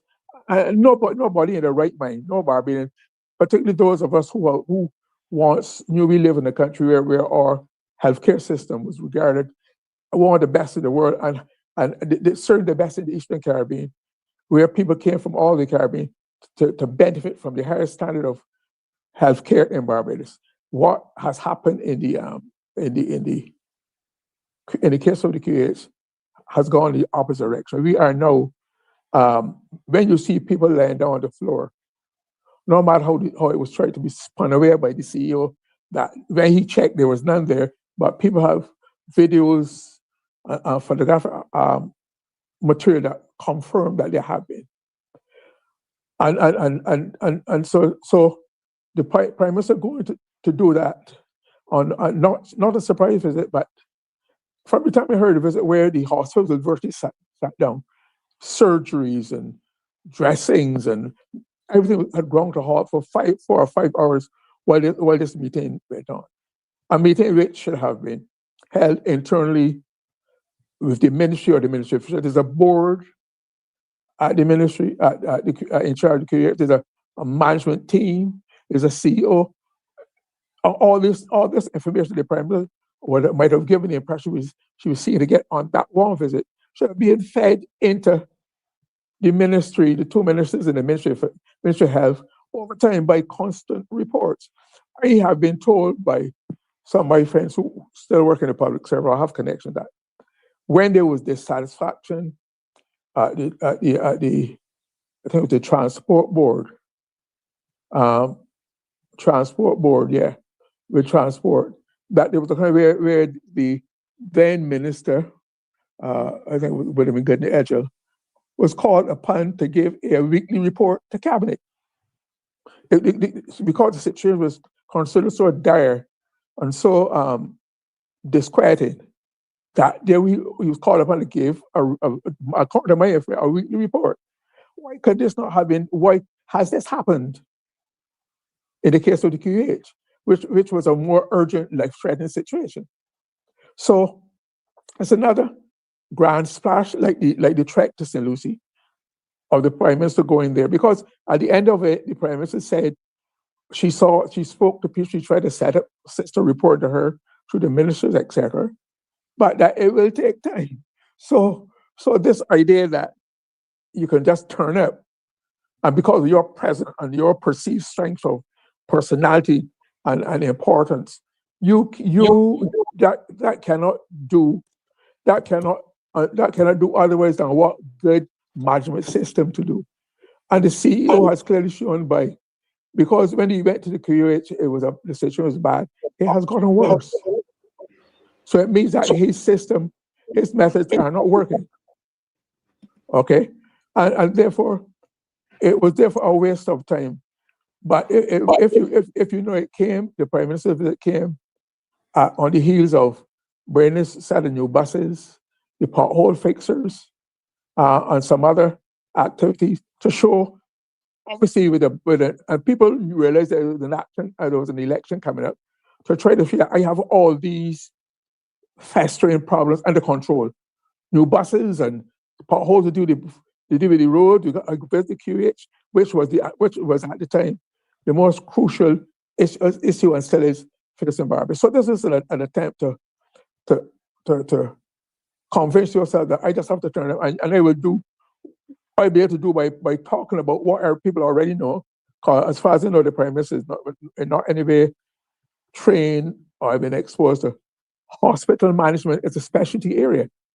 It's not only, but it's a specialty area because there's certain dynamics that obtain a hospital don't obtain elsewhere. So it was a waste of the taxpayers' money and time to do that. And it was a gimmick, smoke and mirrors that did not work. And the same thing, I suspect, will happen in St. Lucie. I think it is. I have been close to 13 general elections in my time.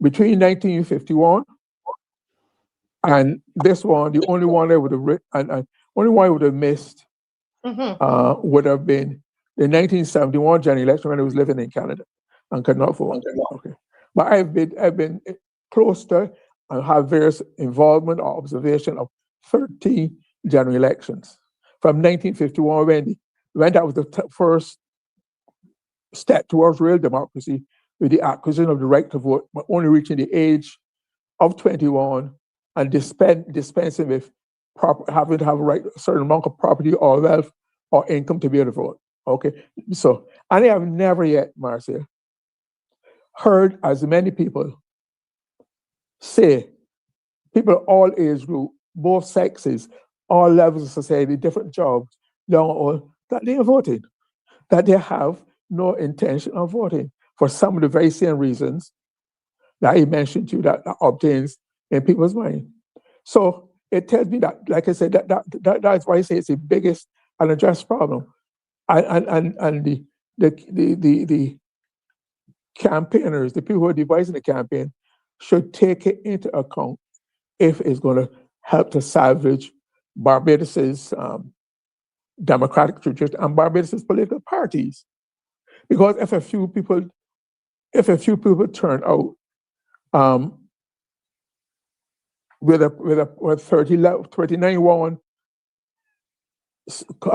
possession of seats, it's in the interest of those who are now controlling the advantage of incumbency. They are the incumbent government. They have interests of their personal and other interests, political interests to protect. So it's up to them to fight hard to retain incumbency, to retain the government in order for them to protect all the opportunities they provide for people and business and government, all the opportunities they provide for family, friends, and fornicators, that they are all important. So they have it in their interest to protect that, to come out and vote and get the people out to vote. That's why the BLP in its I say desperation, because I do not see how St. Lucie can take them seriously after all has been done to them. That they therefore, it is up to the people in St. Lucie to turn out, and then their party does not matter, because both the B's and the D's from all have been suffering the same fate of the perennial brown water and all the inconveniences that entails, the washing and cooking, spending other money in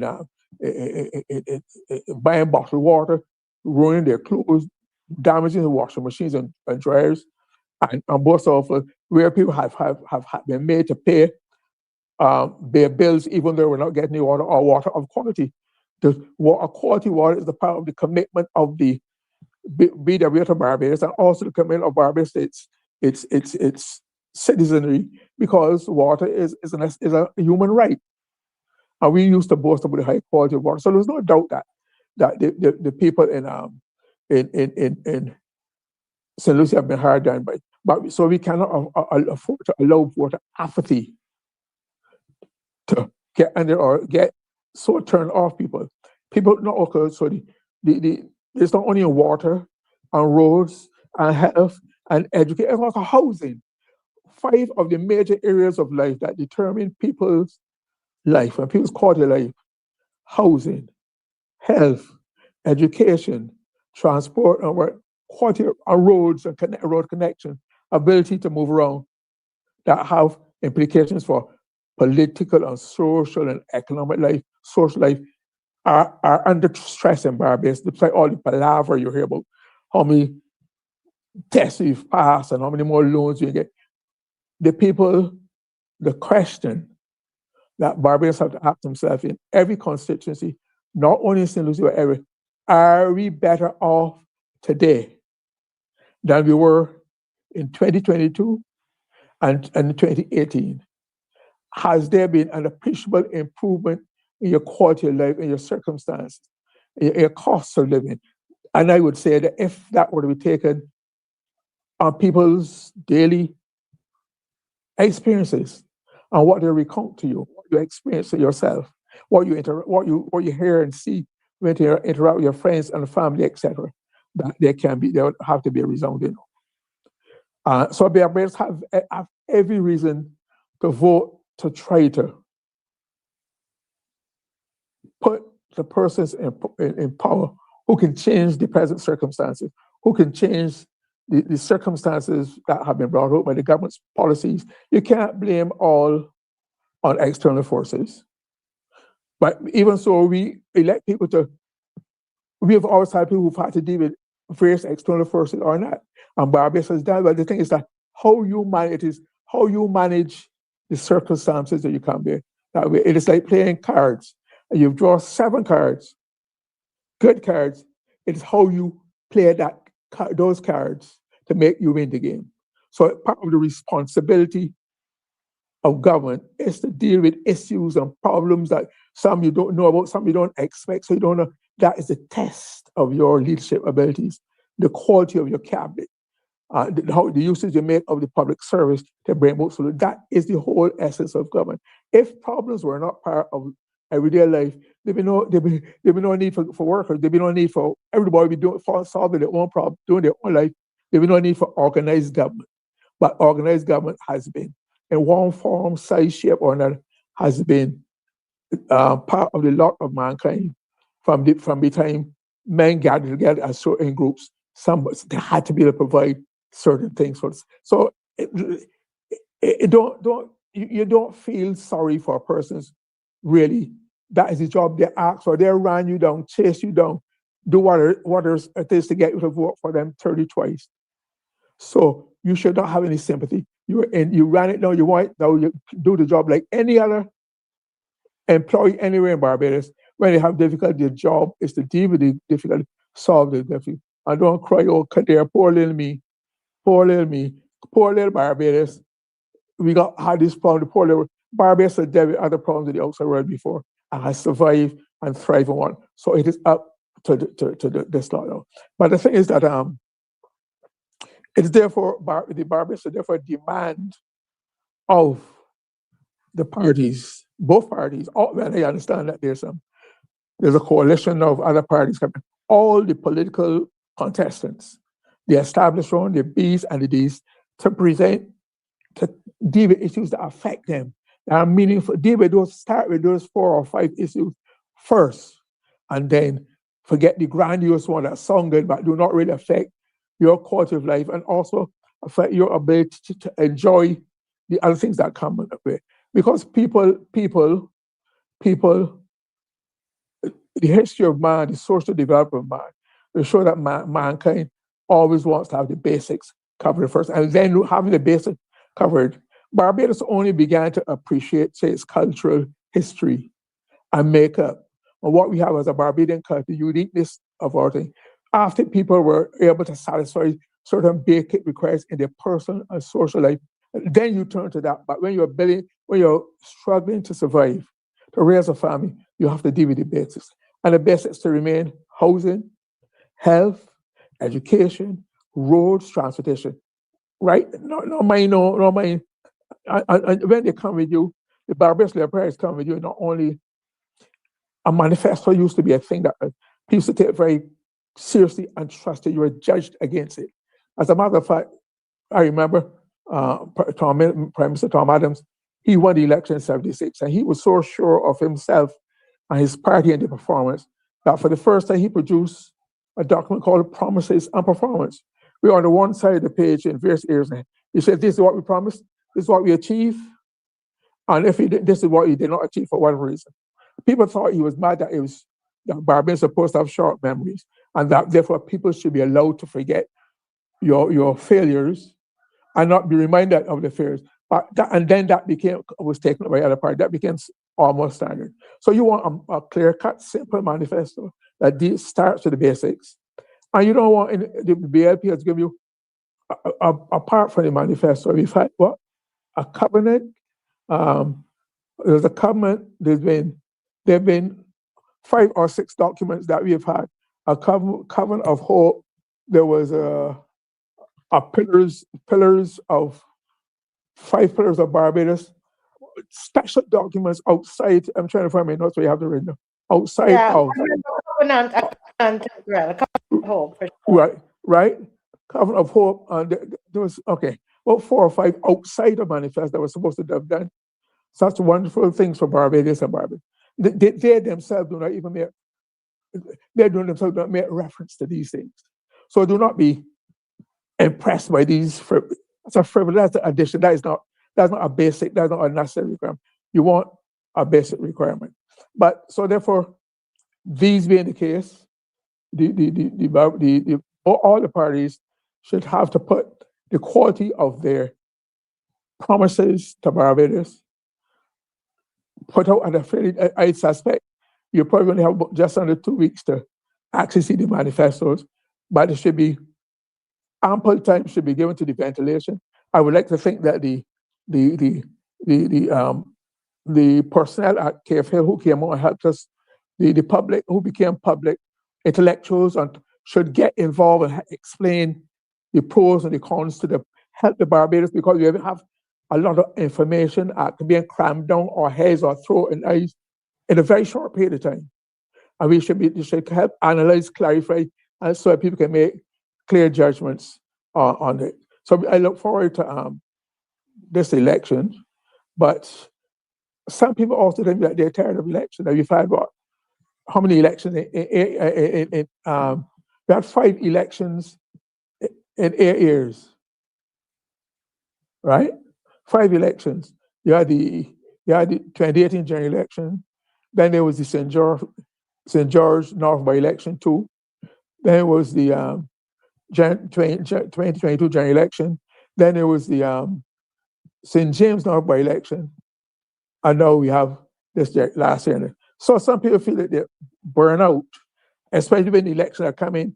There used to be a regular routine of every 5 years. Remember, 51, 56, 61, 66, 71, 76, 81, 86, 91, and then we had 94 because of the fall of the scientific government because of the special circumstances. But it used to be a regular stick into the 5 years. No, you have this. So the vast majority under previous governments have been close to 5 years or as close as part of 5 years, right? So this, I'm going to wrap up now. How much more time do I have? How many more minutes have you given me? 1 second. Okay, so you have 2 more minutes. 2 more minutes. Let's make it 3. In the spirit of giving to a voter, see me as your voter, or you should give me an extra thing. Oh no, but seriously, we are. Barbados has a lot of serious. Oh, I was reading Covenant of Hope. There was a Covenant of Hope, the charter, the pillars, etc., the columns, etc. I was going to ask. One of the things which I would love to have seen would have been, apart from the voting, the campaigning on the platforms, etc. There's also election broadcasts. I think the system has been that the government has 3 and the opposition gets 2, where people go on television and present their cases to the government through the Electoral Boundaries Commission. There's a standard set of that. That is part of the general election machinery in Barbados.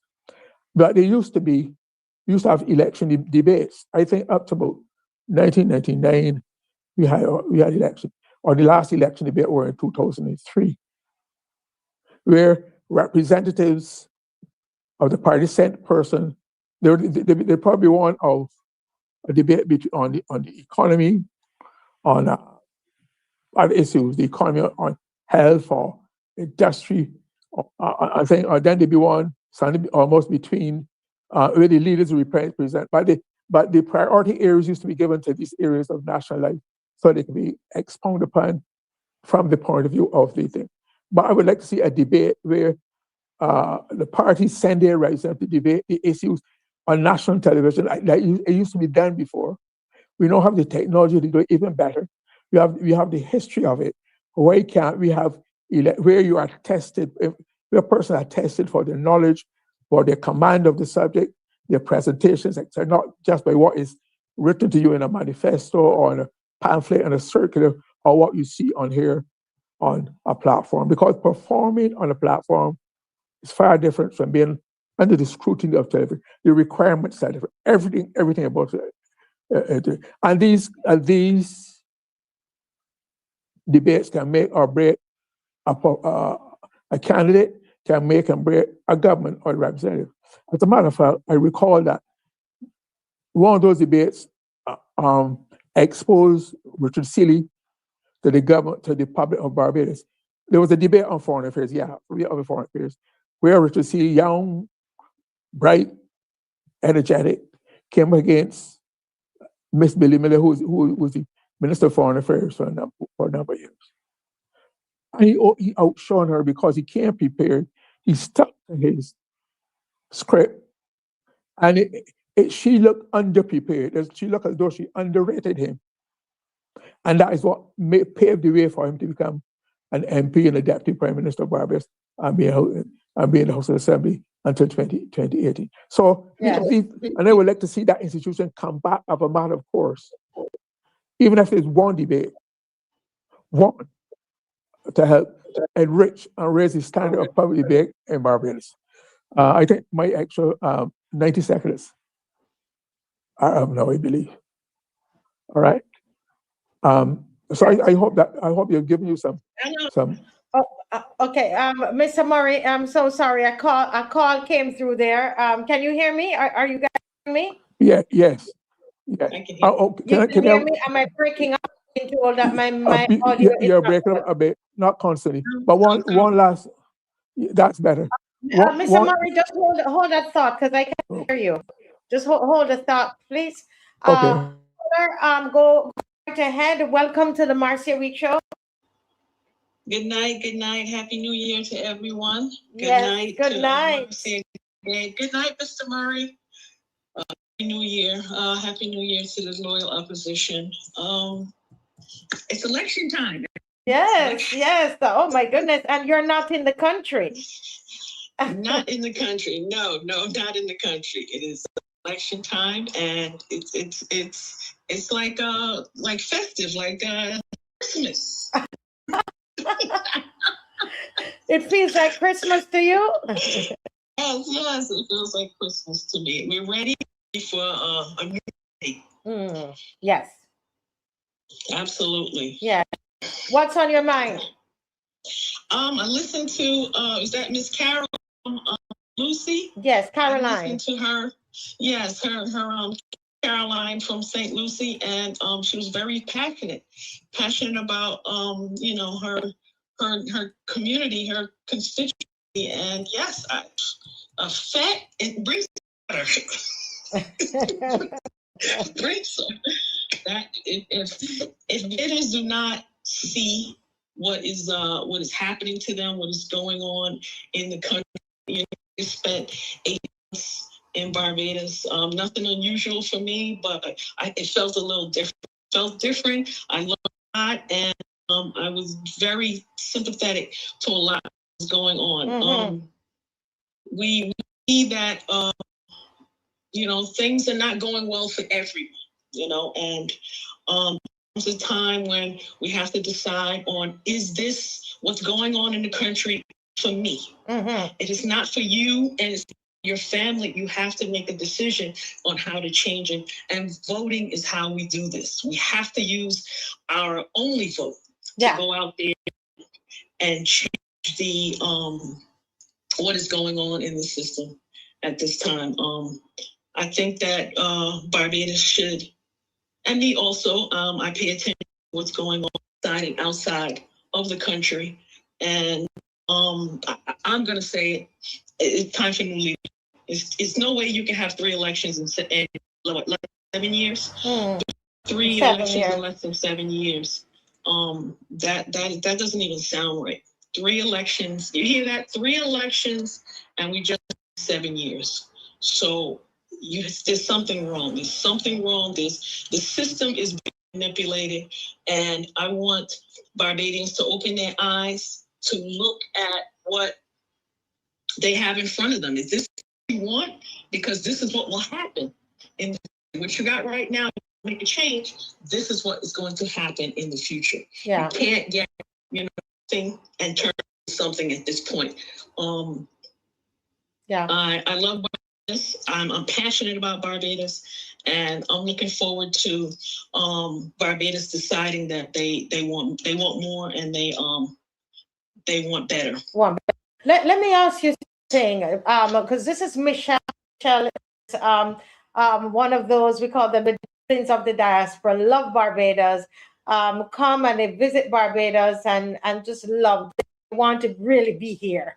But there's something that someone sent me something today, and we realized that this political this election, that Barbados Labour Party, they have been used a lot of what is called bots or coordinated fake accounts. Absolutely, because for sure, I noticed that since Saturday, my phone is red. I thought my phone was broken. My phone is full of red advertising. Red, all of a sudden it's red. Everything you turn on, you go to a social media, it is red. that there is something you're getting. You are getting advertisement or another what do you call it? Words right now, but and now you're being recommended. That's the word I want. Recommended for certain things. How is that possible? You know, I looked at a particular Facebook page. I think it's Facebook. Facts. I think it's. Yeah, I asked Dave. Dave, hold a second, Michelle. Can you hear me? Dave, can you put it up, please? It's in your WhatsApp. Right. Put that up. And just before you go any further, Michelle, because a lot of, remember that you might talk about these things. A lot of people listening, they don't understand actually how it works. So let me just say 4 things about it. That these bots and coordinated fake accounts, which I think it's something they're doing, that the Barbados Labour Party is doing in this election. And it's influence online conversations, right? What happened is that they've come, and we notice it on our when we have these shows, they the comment sections and they have identical talking points, okay? And then what happened is that there's an artificial boosting of likes and shares and trends, and they viciously attack and they intimidate undecided voters. And I'm going to show you, Michelle sent me this because we saw this account, which is, it's a BLP account. And what they're really doing, Mr. Murray, Mr. Bob and viewers, is that they're creating an illusion of overwhelming public support. So it's overwhelming public support that's manufactured, so that they can get a desired result. Yeah, go ahead, Michelle. Here's the thing that I noticed. It's not talking about local issues. I always say that it's about the Prime Minister, and I'm going to say it. It's about the Prime Minister and her global travels. It's never about local issues. I haven't seen one about St. Lucie Water. I haven't seen about the chicken pen in Newton. I haven't seen one about the roads in Barbados. It's always positive about the Prime Minister. And I'm going to say this too. The members of the Tea Party, they also should take notice.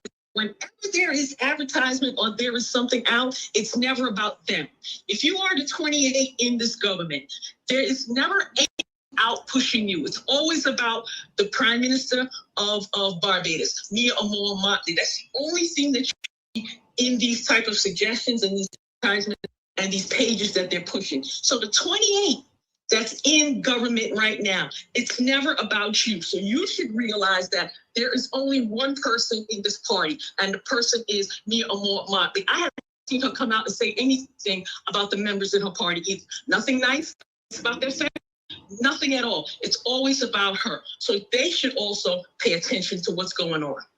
Yeah.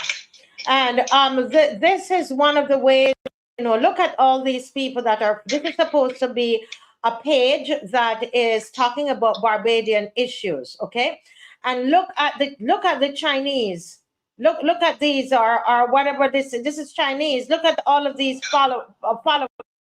The page starts. Barbadians that understand what you do is when you go to a page, hit the about. It's right on the top. It will say about. When you hit about, it's going to tell you exactly where the page was originated. So if you have a U.S. account, have a this account, it tells you exactly where the page originated, and that's part of the transparency of social media.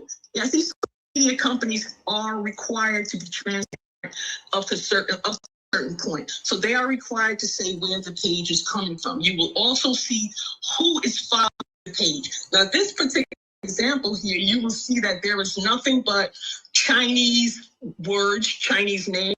This has nothing to do with Barbados. So look who's following. 311 followers.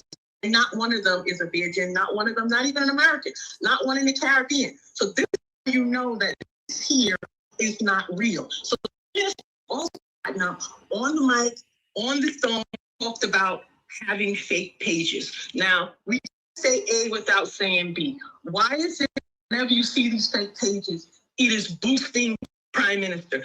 Does China watch China Barbados like this? Does China have anything to do with Barbados? Absolutely not. See what they're actually promoting. They're promoting the globalness of Prime Minister of Barbados. You will know that this is self-interest. This is not about Barbados in general. This is not about the people of Barbados. This is self-interest. Yeah, and the sent to me actually by a friend, and first you look at this that's going on, and they told me, Mr. Murray, it's the top if we can fact check Barbados, and what it's doing, it's it's promoting all different things Mia Motley has done. It's right there, but it is really not. It's really it's false. Page is false with false likes. Michelle, you're making a lot of noises there. Yeah, a lot of false likes and so on. It's not Barbadian originated, and it's done also YouTube pages. Sometimes you see some things that the Africans are speaking about, and we're wondering where that's not us. And there's when Motley said this to the to Trump, and Mia Motley in his place and so on, and members have to let them know, listen, somebody to do something, okay? Exactly. No one is going to sit down and take this time to do this kind of work unless you're going to get paid for it. So obviously there is some money traveling parts for people to create pages. They have no interest in it. You never see anyone live in it. You never see anything. All you see is cuts of speeches or travel of the Prime Minister, all the same stuff that's being regenerated in the past years. So those are the type of things that you have to look for. But absolutely, when you want to look at a page, first to the bottom and click on About. When you see About, you will know exactly how long that page has been created, the date the page has been created, who created the page, and the location. And then look at the follow list. You don't see anyone that look like us on these lists. Yeah, and I remember there was one of them actually that you and I saw earlier up, and it was originating from Jamaica. And for sure. You remember that one? Mm-hmm. And so this is all the gimmick, because it's called propaganda. You would know about I'm sure he's familiar with all of that, where if you make the people believe that all these people are, liking what you're doing, all of this support, then it becomes contagious. People say, well, everybody is, and that's really what it's about. And it's really, sometimes it's it's not just who has the best policies can win, but it's who have the money. You have the money to create. I mean, there's so many bots. I have to be removing them from my page where they come and they try to insult me.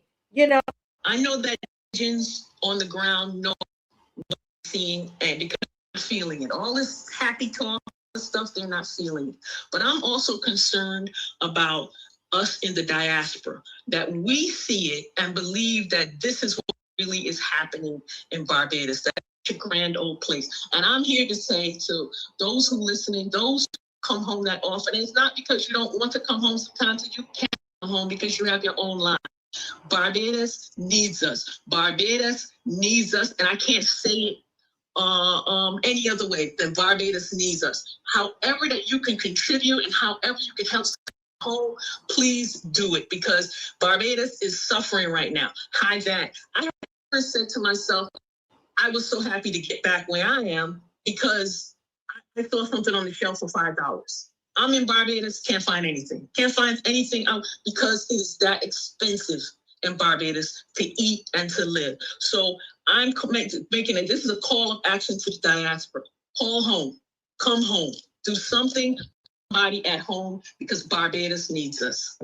Well, thank you so much, Michelle, for joining and for pointing this out to us, because as soon as I heard about it this evening, I said, I know the person who I sent it to you right away, because you and I have been talking about, and also Mr. Bob, because Mr. Bob has been seeing these bots and these fake pages, and that's how they think that they should win the election, by being fake. If you have nothing to say on at home, meaning like their children in St. Lucie has never seen clear water. Children born in St. Lucie have always seen brown water. Then yeah, you have to have a standard machine because you have nothing to stand on. Yes. Thank you so much, Michelle, for joining. Appreciate you. All right, good night. Love you, Barbados. Good night. Yes, thank you. Dave, if you could put that back on the screen for us. Put that back. I know that Mr. Bob has something he wants to say about that. Mr. Murray, I have not forgotten that you didn't finish your point.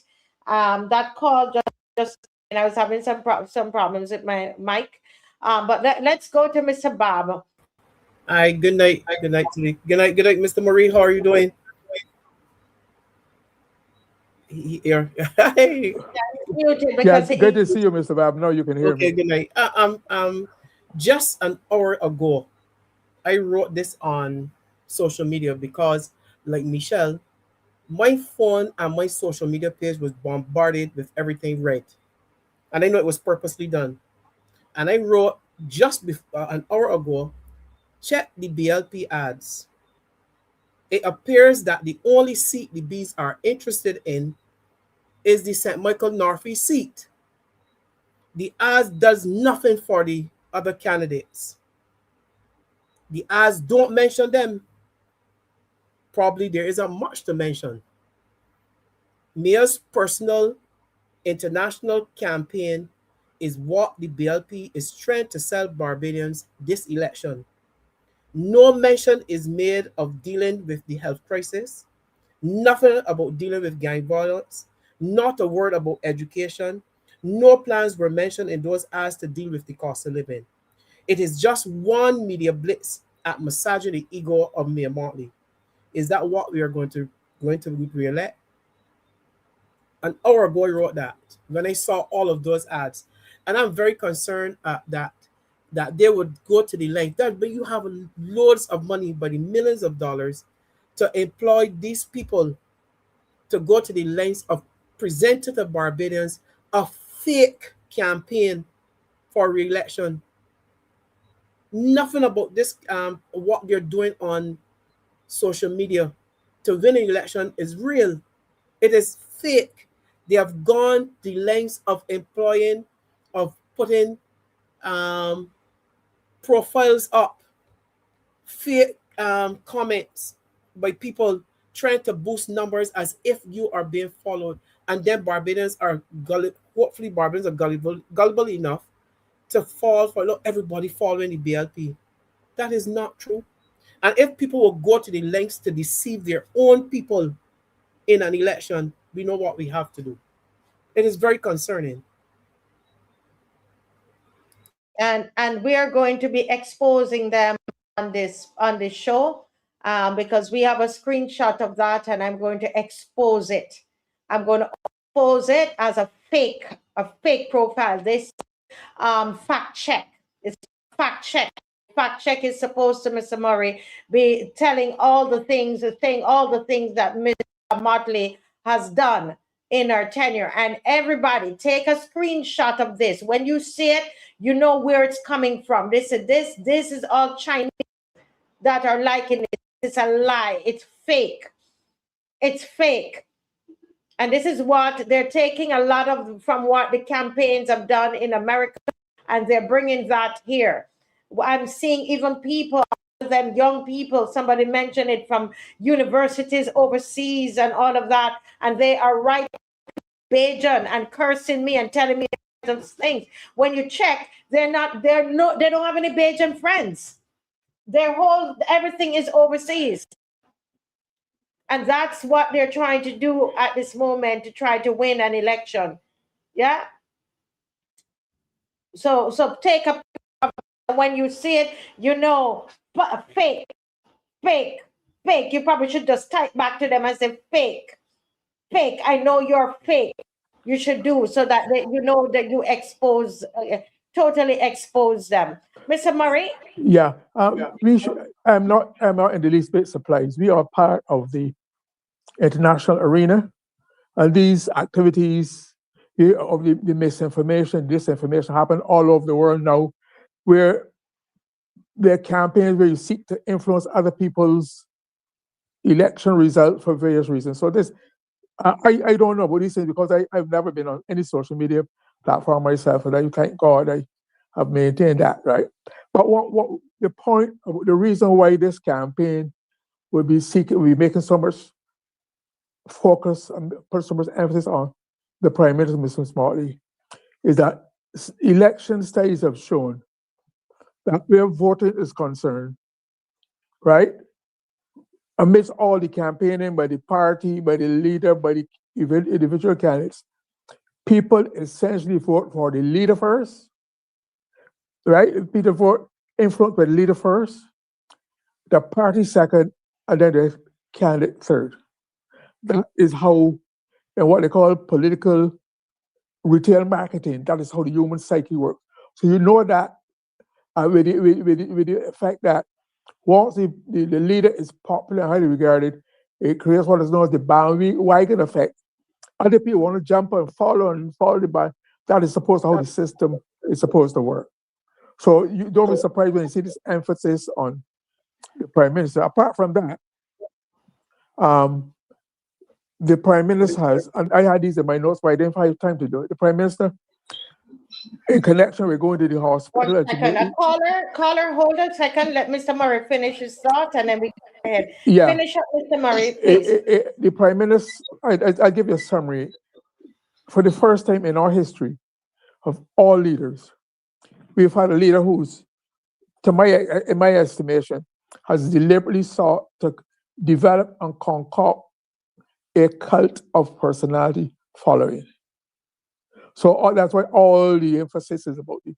She has her own media unit that travels with her to give her the publicity. No other leader has ever done that or sought to do it before.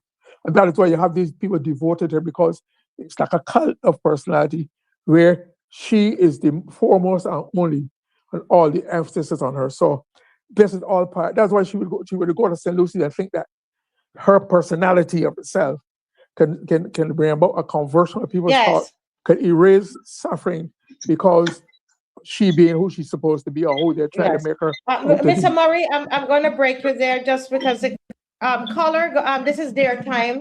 Caller, go right ahead. Welcome to the Marcia Week Show. Caller. Lost the call. Seem to have lost that call.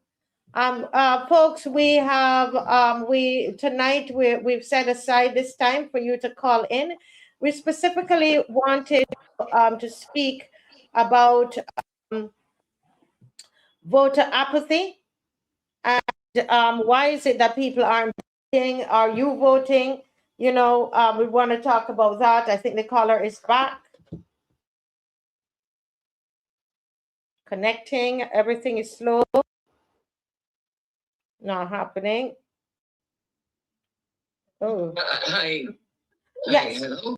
Yes. Good night, caller. Welcome to the Marcia Week Show.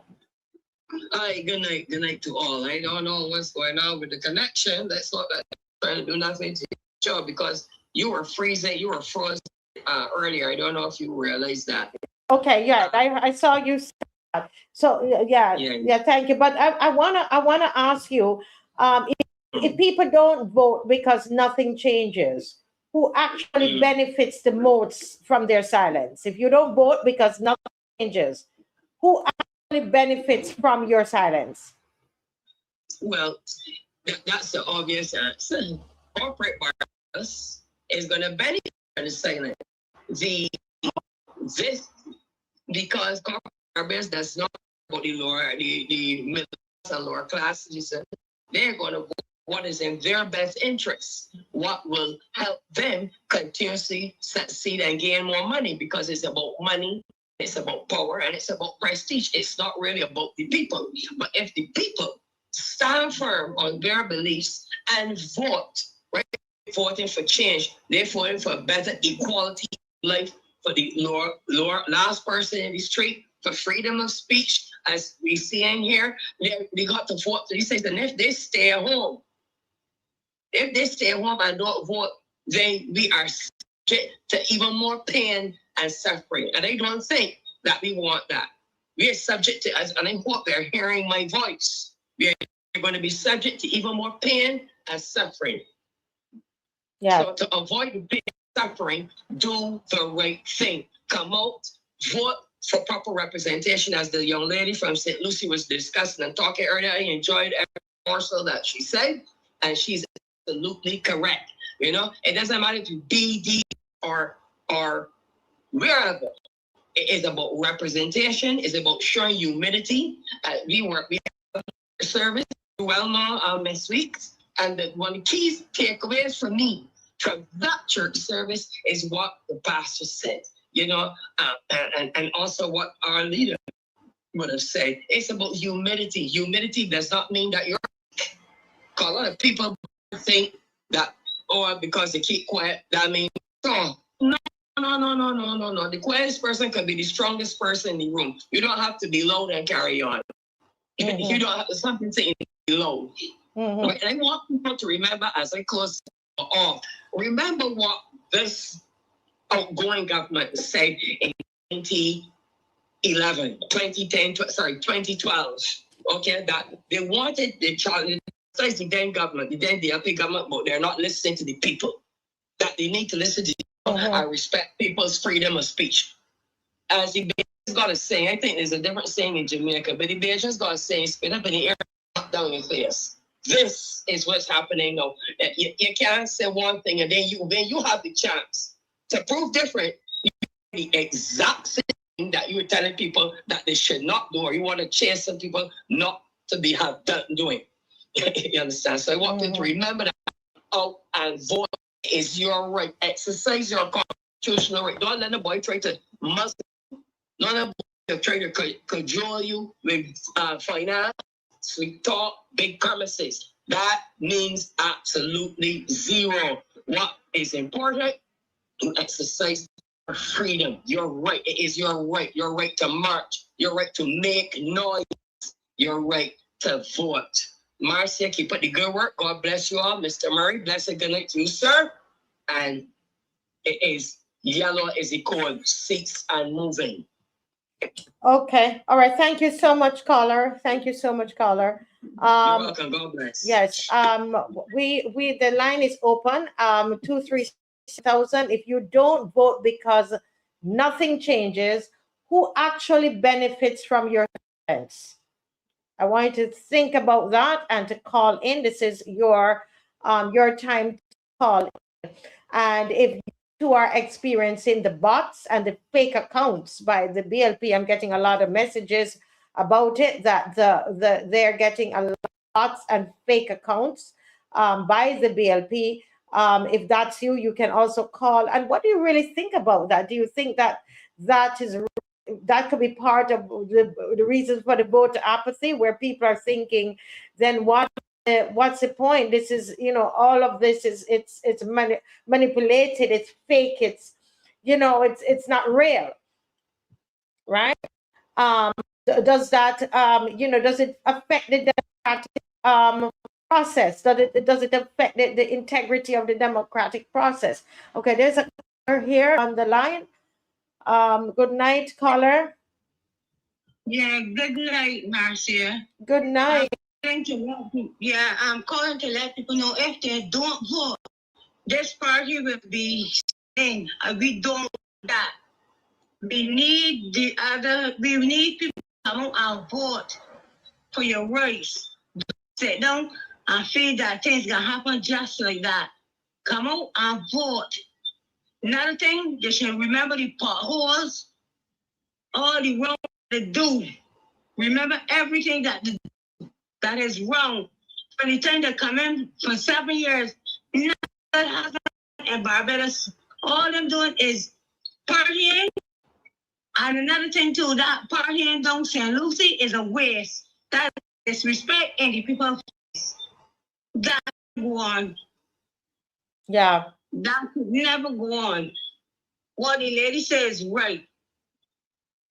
All of that, go to that party, it's a lot of, she gonna pack up a van full of she be happy people. Like I don't dare remember that they are the people from St. Lucie. There's a many people from Lucie. She got pack people from all boat. I carried down there to make me feel that this was St. Lucie. That's a disgrace and a disrespect in people's face dog I St. Lucie. Nobody wanna party in the fest, no, not at all. They want the water. They want water. Thank you so much for calling. Thank you. And you're going to go out and on the 11th. Yes, I'm gonna go. I bought a DP. What? I can't wear me. Oh, listen. Okay, so where do you live? Well, who is your rep? My representative, my candidate is Pedro Graves. Oh, okay. I saw Donville Ennis was putting out something this evening. I think Mr. Murray sent it to me, where he was endorsing him. Because that's the constituency Donville ran in before. Was he your representative? Yeah. Okay. Yes, and Donville is a very nice and a decent, real man. And I don't feel that he get over his seat. I was a TV. Okay. Everybody know this part of what island love Donville. So that was a light benefit he didn't win the election. Okay. And you're going to vote the young man that missed that Yes, my boy guy for Pedro. My boy ain't good for nobody else. Yes. This is a Pedro house. All right. Thank you so much. There's another caller on the line. Thank you so much. All right, you have a pleasant night, and everybody said, good night, Mr. Maria and Mr. Bob.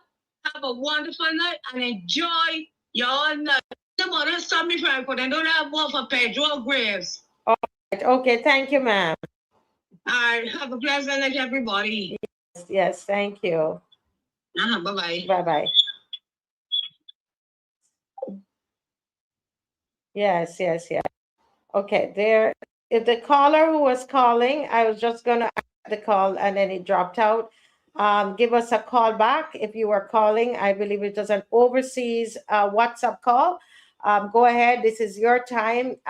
We haven't heard from you since the elections were called. We haven't heard from the people. So this is the time that But in the meantime, Mr. Murray, you had a thought there. I believe that we had a call and cut it off. I don't know if you can remember, but go ahead, open your microphone because we have to close so it doesn't. Yes. Thank you. Thank you too. When you're talking about these various devices and techniques using the current modern technology, you're trying to create, like I said, a bandwagon effect because human beings inherently like to be on the winning side. Yes. So if you can project a person or a party with followed by a lot of people, a lot of support, some people say, well, I might as well give it because they're popular or they're on the right side. And so there's a tendency to want to follow, to contribute to what they call the bandwagon effect. You jump on the bandwagon because you like to be on the right side, the winning side, etc. But yes. I want to say too that what is happening is politics has always been. Caller, hang on. Let Mr. Murray finish his thought. No, please. let the person. Mr. Murray, I have a caller. Just finish your thought. Okay. I just want to say that politics. People think that politics has a morality of its own. That the standards of right and wrong, good and bad that obtain the rest of the world don't apply to politics. It's become more and more current with the availability of this technology. So where you see all this happen, that is part of the thinking, that you do what you must or you can or able or can afford to win, and winning is all that counts. No matter what lasting damage might be done to the country, its people, and its democracy. Yes, thank you, Mr. Murray. Go ahead, come to the Marcia Week Show. Oh, thank you so much, Marcia. I just want to make a point, 2 points. I've been saying to friends for a long time that I believe these voters not fixing roads is a plot by the current administration, in parenthesis, to bring their friends or these developers to redevelop Barbados according to their whatever's going on in their mind. And I also believe it is being used as a way to keep people at home. Don't come out and vote. That's how I see it. Frustrated with the roads. Because they're here where I live in Gibbons Terrace. Gibbons Terrace. Where is that? Tell me where. This is in Christ Church. In church. Who is your representative? I don't even want to call the name of the person. No, go ahead. Abrams. Wilfred Abrams. Okay, why you didn't want to call the name? Because I really don't want to call his name. That's the truth. That is the truth. Call his name for what reason? The other thing too is that I have been following on YouTube I'm gonna finish just now the current or the recent election in the Republic of Uganda in East Africa. You know? And I see a lot of problems. I mean, I don't understand the language, but I was kind of influenced because of the opposition candidate, Mr. Changulani, and the way he's being treated in military, come out and beating the people and the police. And then you travel all these roads, I mean, kilometers and kilometers of roads, broken roads. They have a lot of roads, you see the right thing. I mean, no, the road's not paved. People separated from each other. It's only near to the sea or some of what they would call the top areas that you would find like roads. So I'm hoping and praying that Barbadians already come out and not be influenced by church level rubbish, which stop the people from voting. And then when I in the past year with these things popping up with, you know, the Prime Minister of Barbados stand up to Barbados, I just interesting. But it's paid advertising. They do the same way. Yeah.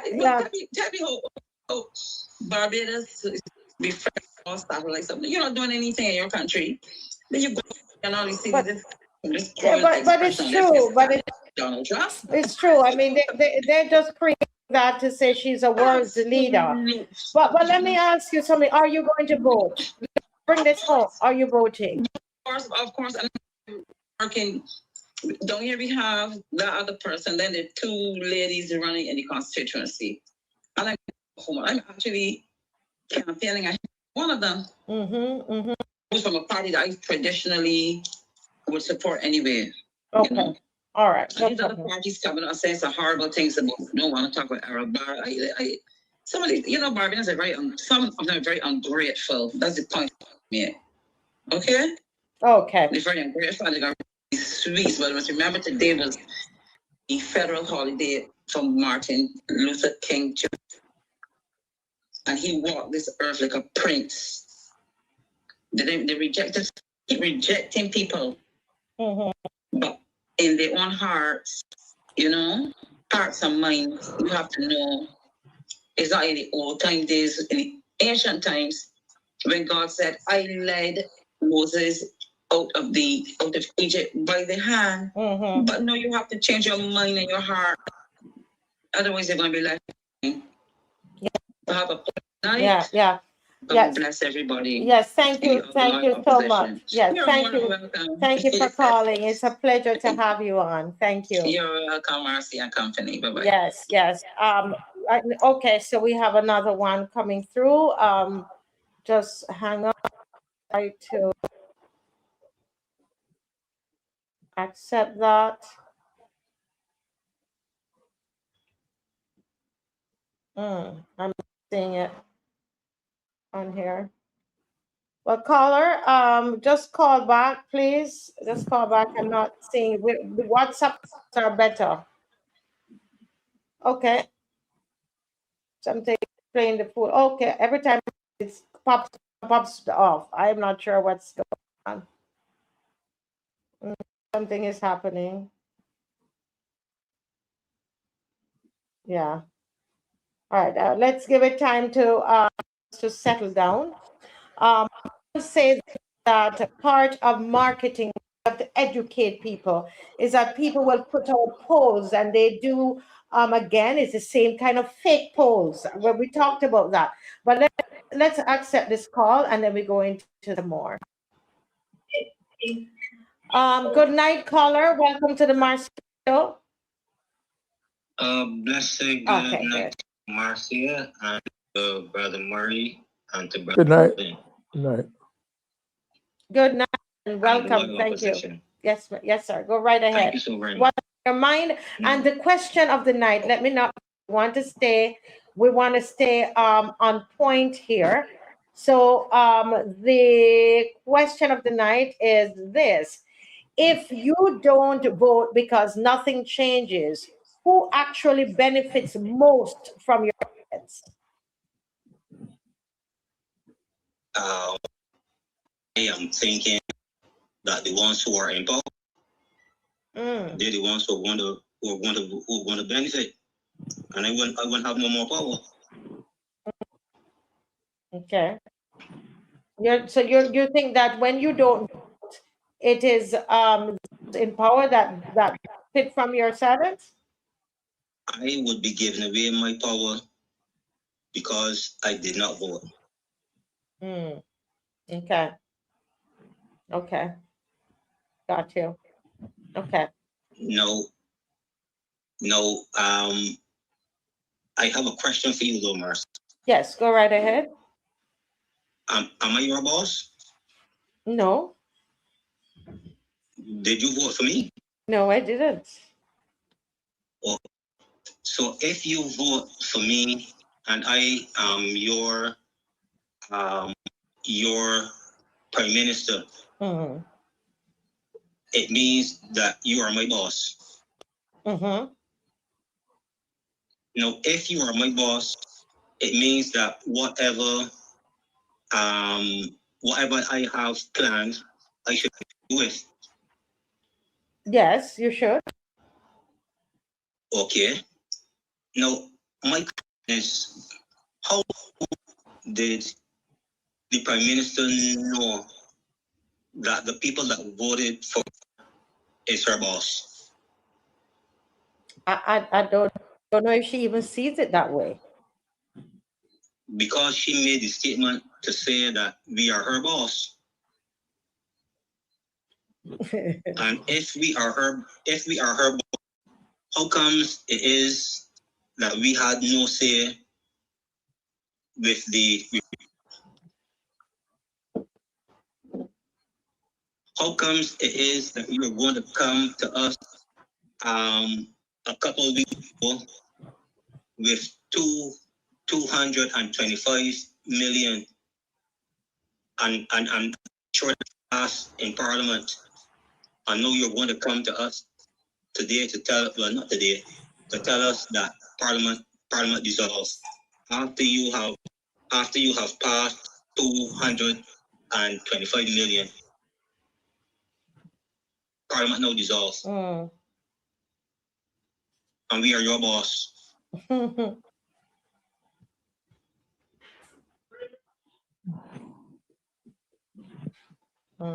I don't understand it. We are your boss, and it seems convenient.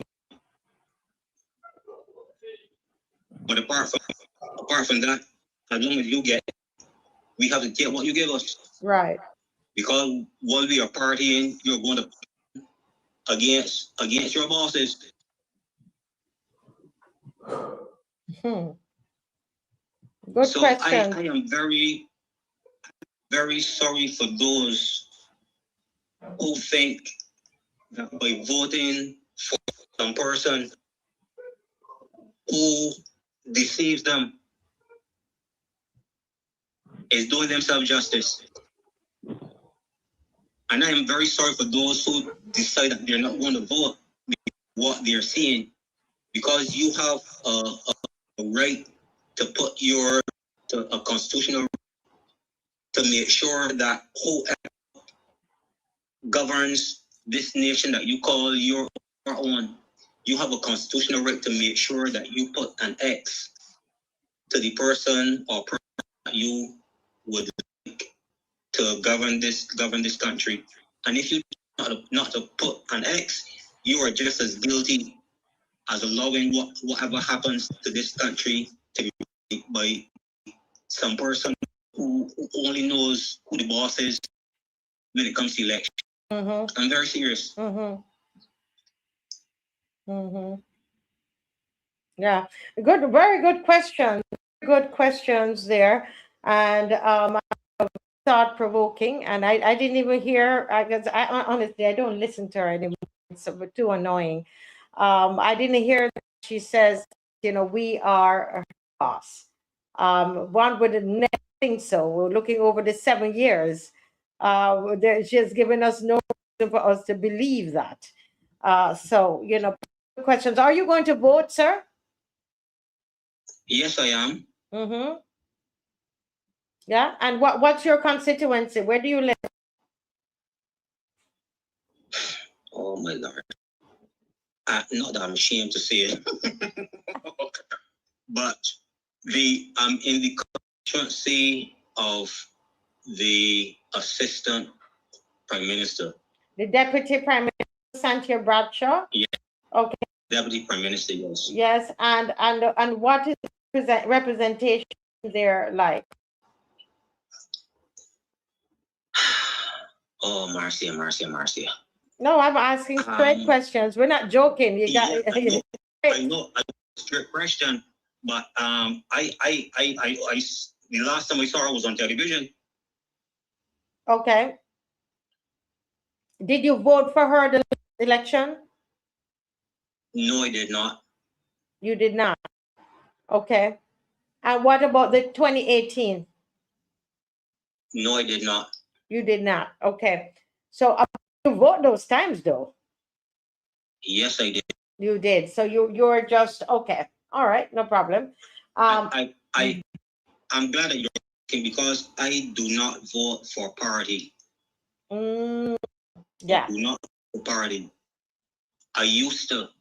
But if I am voting party and party is doing foolishness and I keep voting party, I am foolish as the party that doing foolishness. Okay.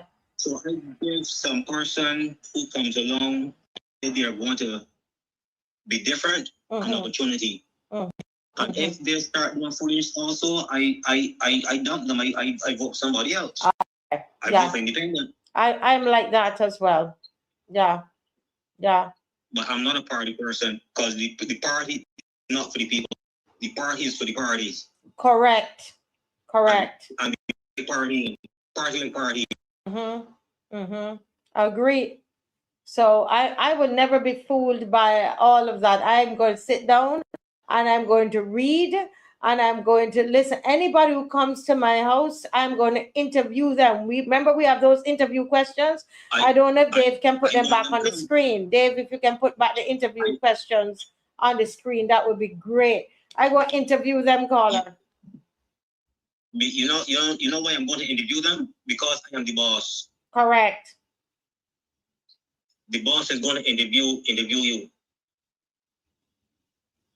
What are you going to do for me? What are you going to do for this constituency? I'm the boss, so I'm going to interview you. Yeah. And don't come to me with no corned beef and biscuits. You're not going to buy your way into this thing. You're not going to bribe your way into this. Yeah. As somebody on the screen, one of the comment sections said we should all interview them. These are 50 questions. Most of them given Mr. David Gill, former MP and former senator. Them I put on there myself. And so these are your 15 questions that you ask them in that interview. Well, caller, thank you so much for calling. Blessings to you, and I hope you will choose the right person, whoever that might be. I always choose the right person, even if they don't get in. Yeah, that's who you. I love it. It's called maturity and not following party colors. Yes. Yeah. All right then. Yeah. That's good. Caller. All right, we have space. Take one more caller before we close. One more caller, and then we're going to go to everybody to make their final comment, Mr. Murray and Mr. Bob. So if you, I know that there were several. Okay, somebody is calling. Make sure you turn down. Yeah, turn down the device and take me off speaker, so we don't have all of that feedback. Okay, no speaker, and devices are turned off or down. Hello, caller. Welcome to the Mercy Week show. You're the final for the night. Yes. Yes. Great night, Mercy Weeks, and a great night to Mr. Bob and Marie. Yes. What I have to say, people say it's not voting, right? It's a bad thing. Because the enemy is getting it so that when you don't vote, the enemy will get back in. So people should really build this into a way to forget the past, look for the future, look to heal, try a new and improved party, and once you interview the person and you realize that what the person, the candidate or the minister is all about, that's the value there. Because people got this frustration, and that's what BLP want. So they election over and over and over. So that they may enslave the poor people, disrespect the poor people, not only all over Barbados. And trust me, if you all this arrogance in just 7 years, imagine enough years with them. Oh my God! Don't imagine. I tell you. And trust me, they're going to more even a sinister things planned for Barbados, especially for the poor people.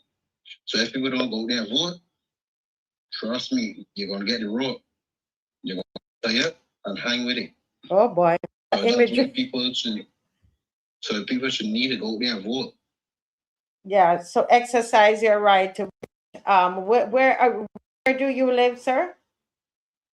I'm from the South Pedro Grace area. That's my member part right now. Because I got confidence that Pedro Grace is going to get in. So Pedro Graves is who you are, and you say these thing I have St. James. What I forget what he said already. St. James South. I'm going to get it printed and have beside me because I keep forgetting. You should do that. Yeah, because I ask it every night. Thank you so much, caller, for calling. Is there anything else you wanted to say? I'm sorry about that. My name is Taroni Hall. Not because I'm from the Democratic Party, right?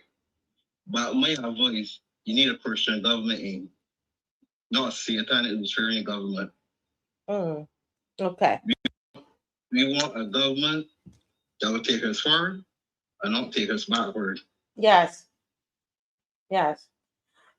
Thank you so much. Thank you so much for calling. Thank you so much for making your contribution, sir.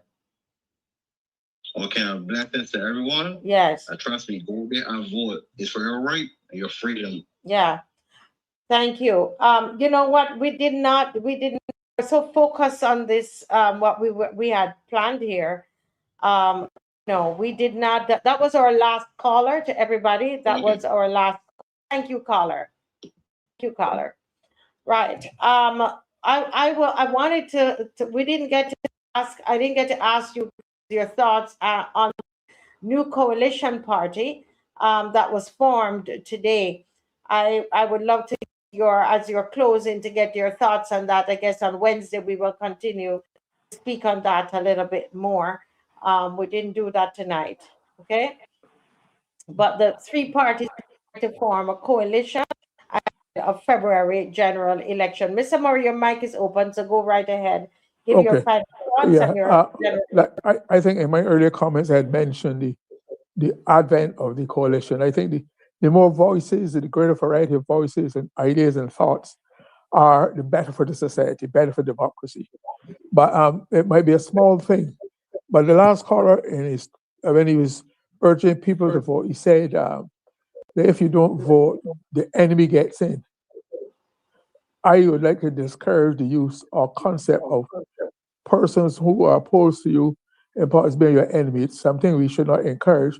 I prefer the term and the outlook, a rival or an opponent, but certainly not your enemy. It could conjure up other ideas and other reactions on a person. Small thing, but the language is important. You're communicating about a high energy subject at this time.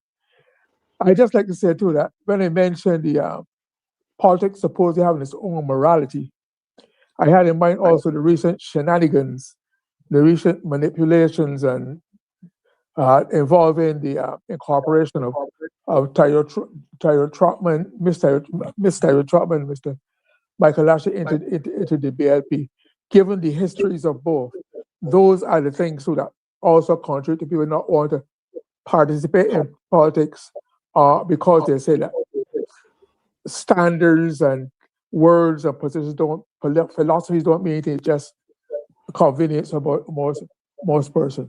But I'd like to say too that my final word would be, let us not forget the transport board and what is being planned for. That is easily one of the most wicked, pernicious, long-term damaging ideas that could come from a so-called, what used to be a social democratic government of Barbados, particularly when 70 years ago, the very same party, obviously with different philosophy and leadership and outlook, nationalized the transport board in the interest of the wider society, and it has worked in that way. Yes. Okay. Thank you so much, Mr. Murray. And go ahead, Mr. Bob, your final words as we end. Yes, I just want to add my voice to the encouragement of participating in the voting process. And here's the reason why. Over the last few years, legislation after legislation was introduced to Barbados, and most of the time they were punitive.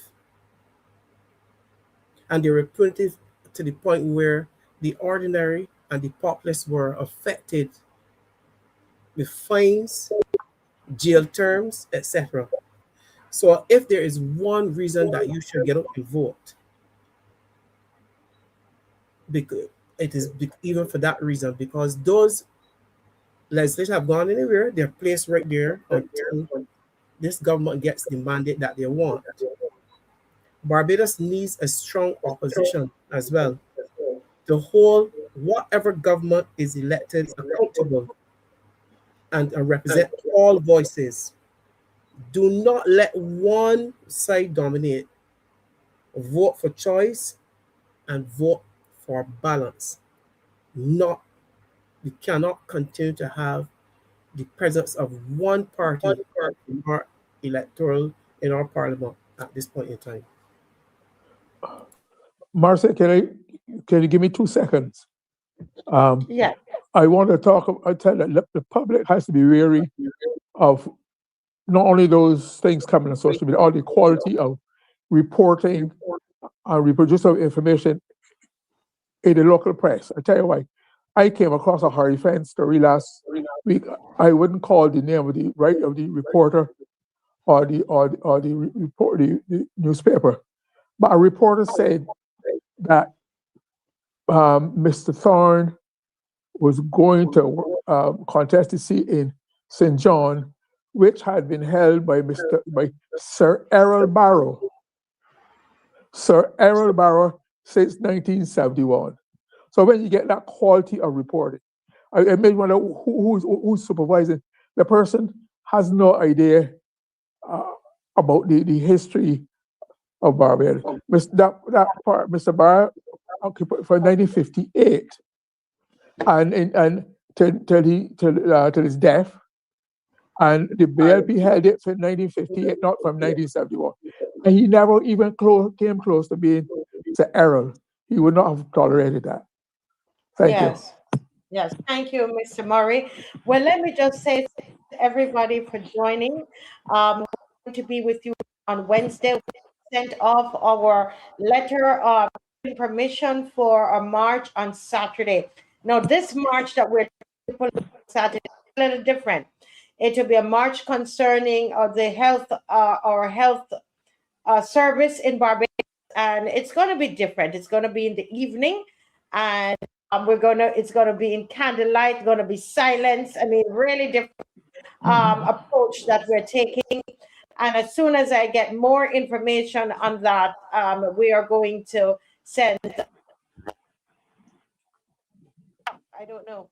Feels like I'm stuck. Am I stuck? Yeah. I can hear you. We can hear you. You can still hear me. Yeah. Okay.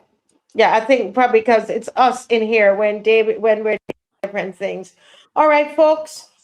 Good night. So we say good night to everybody, and we see you again on Wednesday.